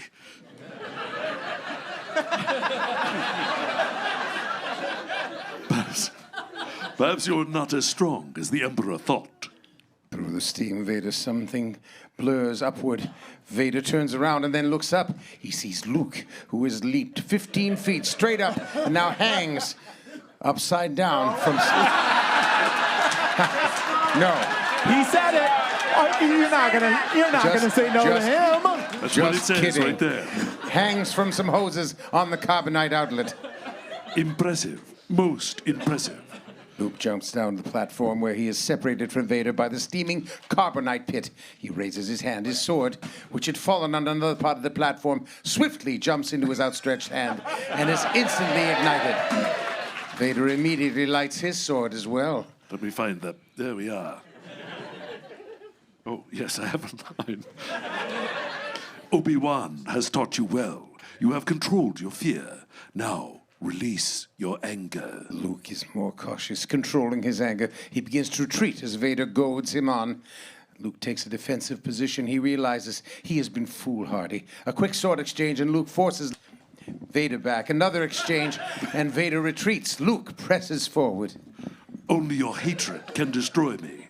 Breathing hard, Luke jumps in the air, turning a somersault over Vader. He lands on the floor and slashes at Vader as the room continues to fill up with steam. Vader retreats before Luke's skillful sword. Vader blocks the sword but loses his balance and falls into the outer rim of the pipes. The energy Luke has used to stop Vader has brought him to the point of collapse. Luke moves to the edge and looks down but sees no sign of Vader. He then deactivates his sword, hooks it on his belt, and lowers himself into the pit. Moving through a tunnel-like entrance, Luke cautiously approaches the reactor room. He ignites his sword and moves into the room and toward a large window as Vader enters. Luke raises his sword and moves forward to attack. Behind Luke, a large piece of machinery detaches itself from the wall and comes smashing forward toward his back. Luke turns and cuts it in half just as another machine comes hurtling at him. Using the Force, Luke manages to deflect it and send it flying as if hit by an invisible shield. A large pipe detaches and comes flying at Luke. He deflects it. Sparking wires pull out of the wall and begin to whip at the youth. Small tools and equipment come flying at him. Bombardment from all sides. Bombardment from all sides. All sides. Luke does his best to deflect everything. But soon, he is bloodied and bruised. Finally, one machine glances off of his and goes flying out the large window. A fierce wind blows into the room. Unmoving stands the dark, rock-like figure of Vader. A piece of machinery hits Luke and he is knocked out the window. Luke falls into the gantry, rolls and hangs over the edge, holding his deactivated sword in hand. He puts the sword on his belt and begins to scramble up. Maurice LaMarche, everybody.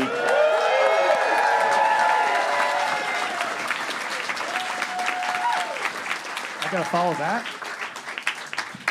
Leia, Lando, Chewie, and the droids come around a corner and head for the door of the landing platform. They glimpse the Millennium Falcon for a moment before the door slams shut. The group ducks into the an alcove as stormtroopers arrive at the end of the corridor. The troopers send a rain of laser bolts at the group. Chewie returns their fire as Lando punches desperately at the door's control panel. The security codes have been changed. R2, can you tell the computer to override the security system? Attention, this is Lando Calrissian. The Empire has taken control of the city. I advise everyone to... Oh. All right. Attention. This is Lando Calrissian.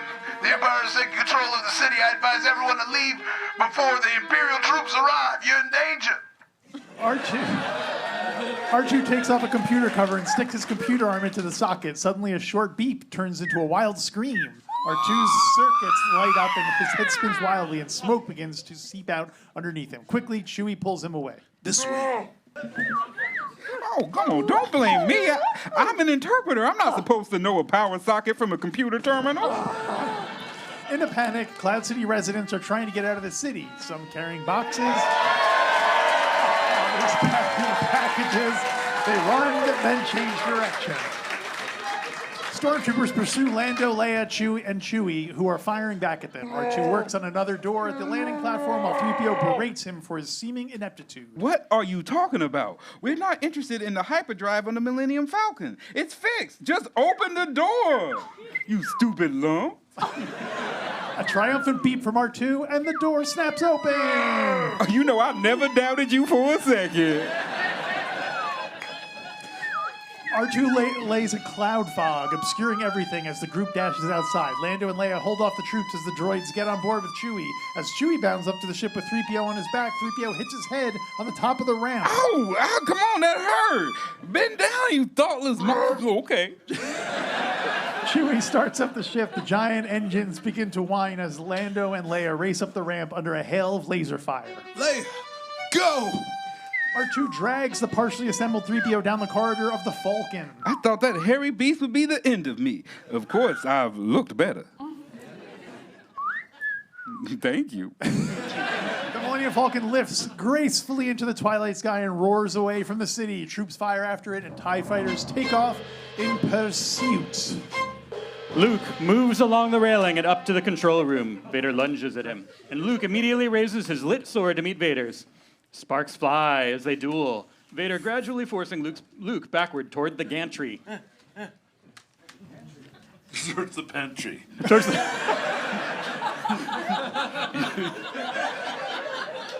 You are beaten. It is useless to resist. Don't let yourself be destroyed, as Obi-Wan did. Luke answers by rolling sideways and thrusting his sword at Vader so viciously that he nicks Vader on the shoulder. The black armor sparks and smokes, and Vader seems to be hurt, but immediately recovers. Luke backs off along the narrow end of the gantry as Vader comes at him, slashing at the young Jedi with his sword. Luke makes a quick move around the instrument complex attached to the end of the pantry. Vader's sword comes slashing down, cutting the complex loose. It begins to fall, and then is caught by the rising wind and blown upward. Luke glances at the instrument complex floating away, and then at that instant, Vader's sword comes down across Luke's right forearm, cutting off his hand and sending his sword flying. Ow! There is no escape. Don't make me destroy you. You do not realize your importance. You have only begun to discover your power. Join me, and I will complete your training. With our combined strength, we can end this destructive conflict and bring order to the galaxy. I'll never join you! If you only knew the power of the dark side, Obi-Wan never told you. Obi-Wan never told you what happened to your father. He told me enough. He told me you killed him. No. That's what he said. I am your father.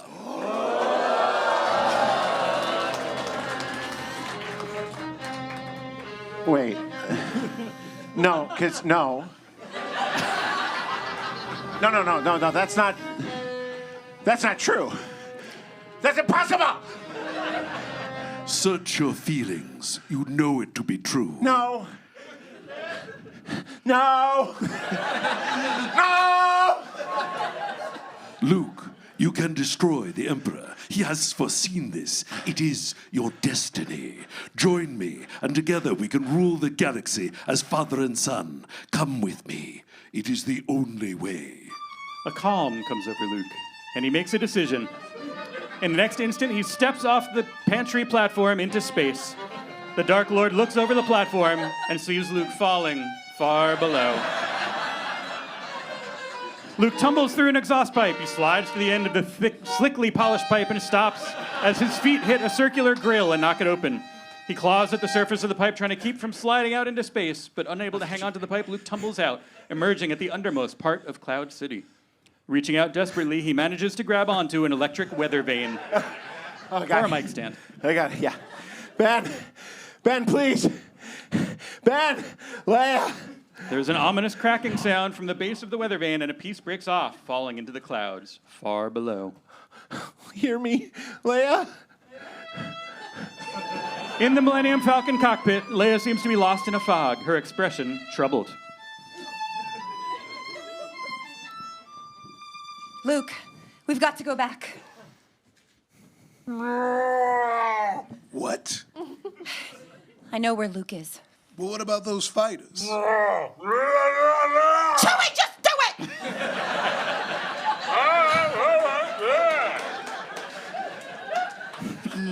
But what about Vader? All right. The Falcon makes a graceful banking turn back towards Cloud City. Nearly unconscious, Luke hangs upside down on the weather vane as his body shifts in the wind. The Falcon dives to the underside of the floating city. 3 TIE fighters close in on the starship. Leia tries to remain calm. Look, someone's up there. It's Luke. Chewie, slow down. Slow down, and we'll get under him. Lando, open the top hatch. The Falcon positions itself under Luke as Lando moves up through the opening of the hatch. Luke begins to slide and finally falls from the vane into space. The hatch pops open with a hiss of pressure. Lando reaches out to help the battered warrior inside the ship. Flak bursts all around it as the Falcon banks away from the city. Leia and Chewie struggle with the controls. Lando? Okay, let's go. The Falcon, still followed by the 3 TIE fighters, races away from the cloud-covered city. Luke rests on a cot, his injured arm wrapped in a protective cuff. Leia gently wipes his face. The ship lurches again. I'll be back. She kisses him, then leaves the quarters. All over the ship, muted alarm buzzer sound. Lando anxiously watches the flashing lights on the control panel and hurriedly adjusts some switches. Seated next to him, Chewie points out that a new blip appearing on the panel. Lando! Leia, watching over their shoulders, recognizes the shape. Star Destroyer. All right, Chewie, ready for light speed? If your people fix the hyperdrive, all the coordinates are set. It's now or never. Punch it!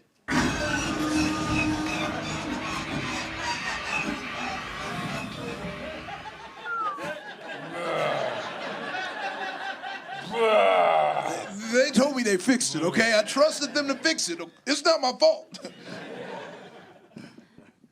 They'll be in range of our tractor beam in moments, my lord. Did your men deactivate the hyperdrive on the Millennium Falcon? Yes, my lord. Good. Prepare the boarding party and set your weapons for stun. Yes, my lord. Beeping while he works, R2 is busy connecting some wires to 3PO, who now has one leg attached. Chewie enters through the doorway, grunting to himself. Noisy brute. Why don't we just go into light speed? What? We can't? Well, how would you know the hyperdrive is deactivated? Oh, well, the city's central computer told you? R2-D2, you know better than trust a strange computer. Pay attention to what you're doing. Luke. Dad. Son, come with me. Ben, why didn't you tell me? The Falcon races through space, followed very closely by the TIE fighters and the huge Imperial Star Destroyer. Luke enters the cockpit and looks out the window. He's almost unconscious with pain and depression. It's Vader. Luke. Luke, it is your destiny. Ben, why didn't you tell me? Alert all commands, ready for the tractor beam. R2 races to the control panel and starts working on a circuit board. Furious, 3PO stands on one leg, yelling. R2, come back at once. You haven't finished with me yet. You don't know how to fix the hyperdrive. Chewbacca can do it. I'm standing here in pieces, and you're having delusions of grandeur. R2 moves a circuit on the control panel. Suddenly, the control panel lights up. Leia and Lando are thrown into their seats as the Millennium Falcon unexpectedly shoot into hyperspace. Oh, you did it! Admiral Beard and another captain glance at Vader in terror. Vader turns slowly and walks off the bridge, his hands held behind his back in a contemplative gesture. Nailed it. The Millennium Falcon is attached to a huge rebel cruiser by a docking tube. It's like a medical capsule. Yeah. Rebel fighters move about the giant cruiser, and a rebel transport ship hovers near the fleet. Lando sits in the pilot seat as he talks into the comlink. Chewie busily throws a variety of switches in preparation for takeoff. Luke, we're ready for takeoff. Good luck, Lando. When we find Jabba the Hutt and that bounty hunter, we'll contact you. Luke speaking into the comlink as a medical droid works on his hand. Leia stands near him while 3PO and R2 look out the window. I'll meet you at the rendezvous point on Tatooine. Princess, we'll find Han. I promise. Chewie, I'll be waiting for your signal. Take care, you two. May the Force be with you.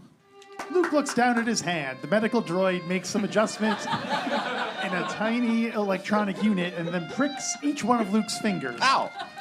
Luke wriggles his fingers, makes a fist, and relaxes it. His hand is completely functional. He gets up and walks over to Leia, and there's a new bond between them, a new understanding. Leia is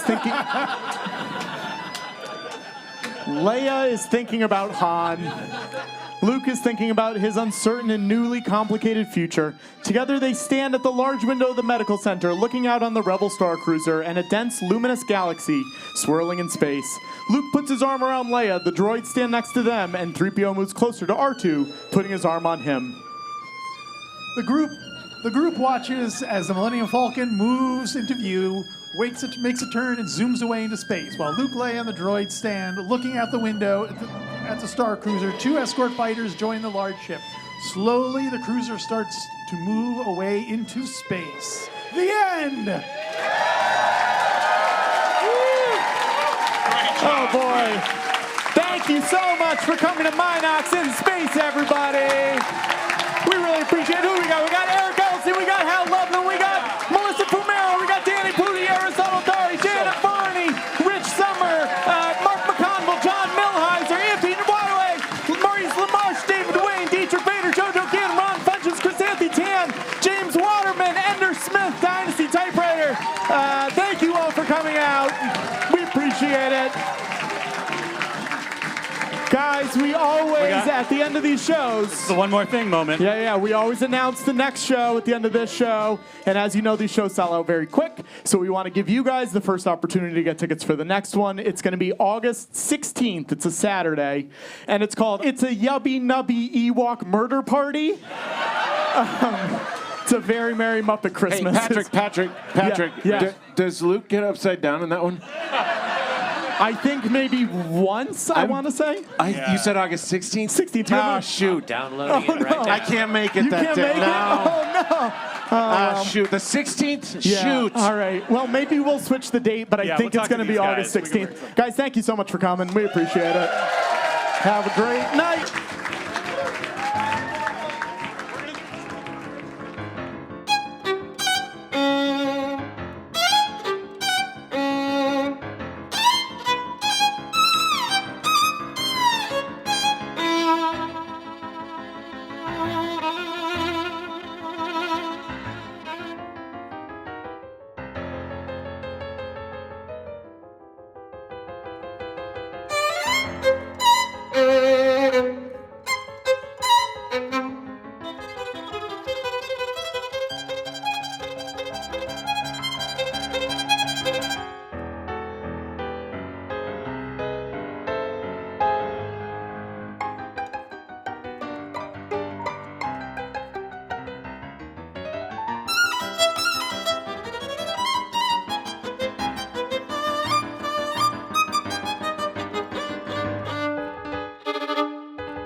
I'm Patrick COTNOIR. Welcome to the live stream pre-show for Minox from Space, an all-star live reading of Star Wars Episode 5, The Empire Strikes Back.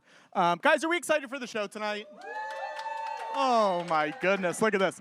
These are the only people who are here tonight. There are 0 other people in the audience. Isn't that exciting?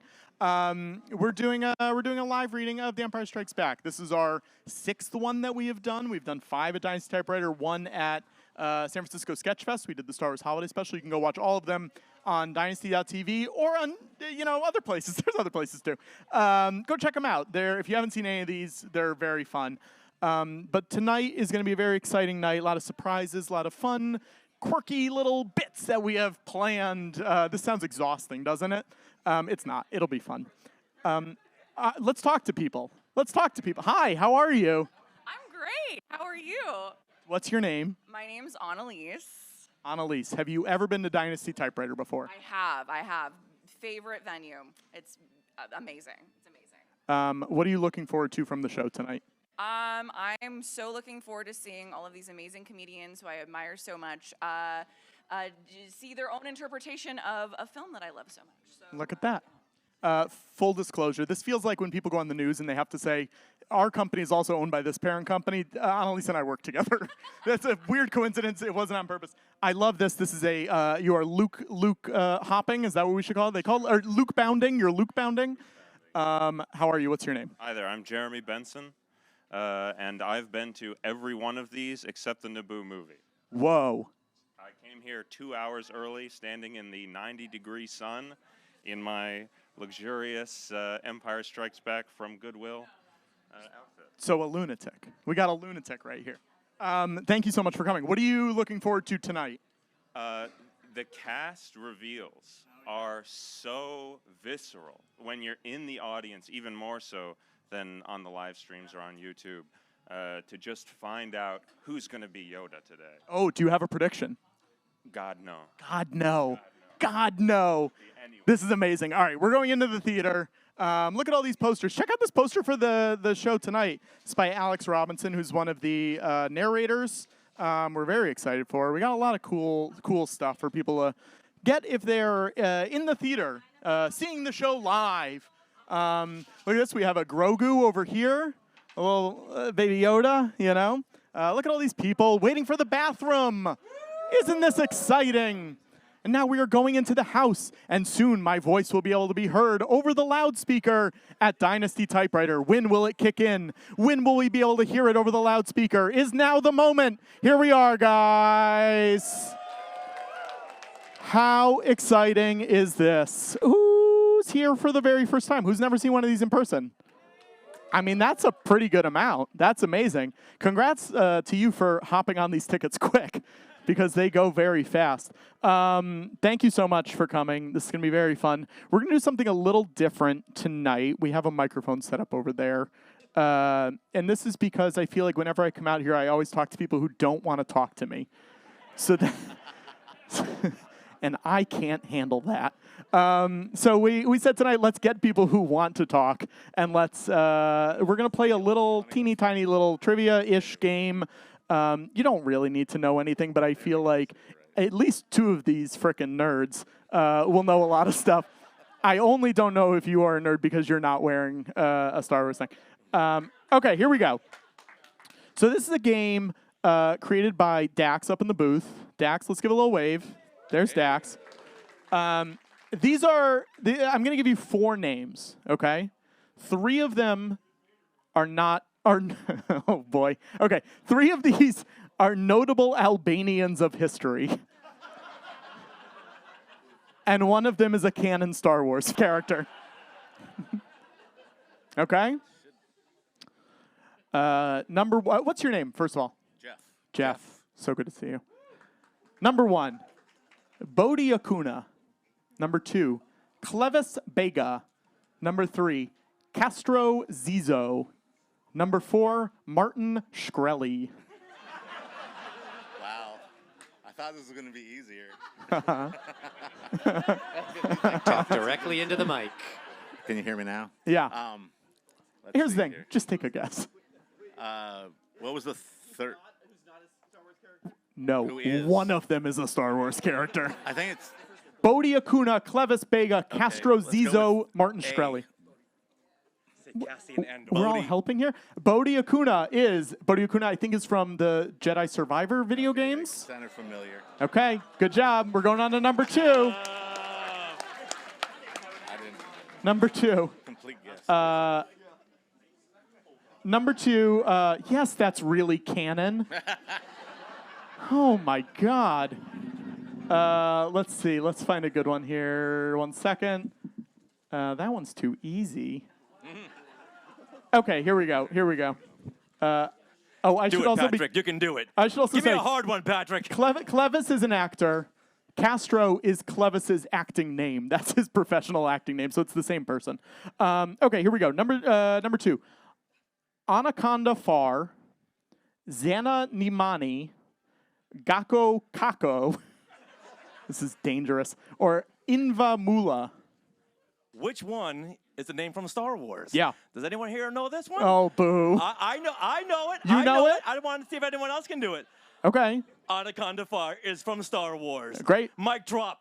Do you know who Anaconda? Do you know who they are? Yeah. Who are they? Do you know who they are, Patrick? Yeah, I do. It's right in front of me. Well, you know what? I know who they are too, okay? They're a senator. from but Clone Wars. Great, you're right, yeah. Okay, and for the third one, I'm going to switch up the game a little bit. Good. This is a best out of 10, okay? Good. And these are drugs or droids. Good. Okay, we're going to keep track, okay? Number 1, 2CB. Let's not cheat. We're skipping that one now. 3MEC.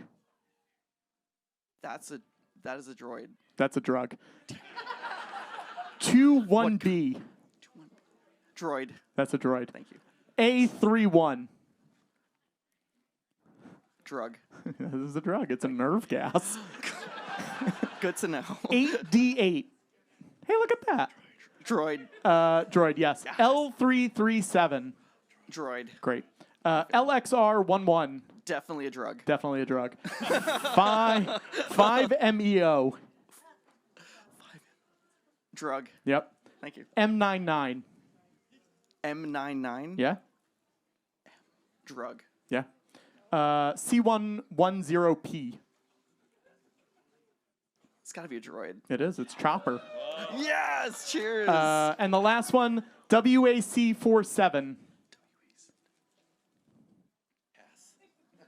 Wait. I'm trying to do like the math. Yeah.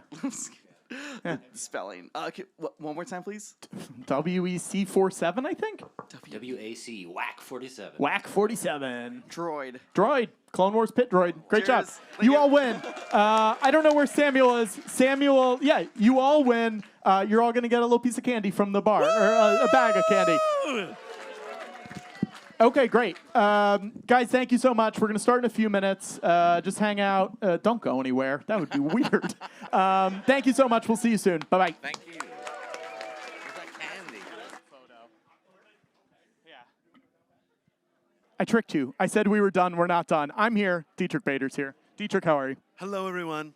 I'm very excited you're doing the show tonight. I am totally pumped. It's going to be so fun. A little spoiler for who you're playing, but we don't need to mention it any more than that. My name rhymes. It's true. That's the only hint I'll give you. And was that half of the reason I reached out? Maybe. Yes. Maybe. Yes, let's say yes. Are you a Star Wars guy? I am. I actually started mowing lawns when I was 9 years old just so that I could go see Star Wars. That rules so much. That rules. You've never done one of these before. They're very loose. They're very silly. You're going to be great. Looking forward to it. Yeah, the cast rules. Do you have any words of wisdom or anything you want to impart upon the live stream audience? The Force is strong within you. Look at that. Bye, everyone.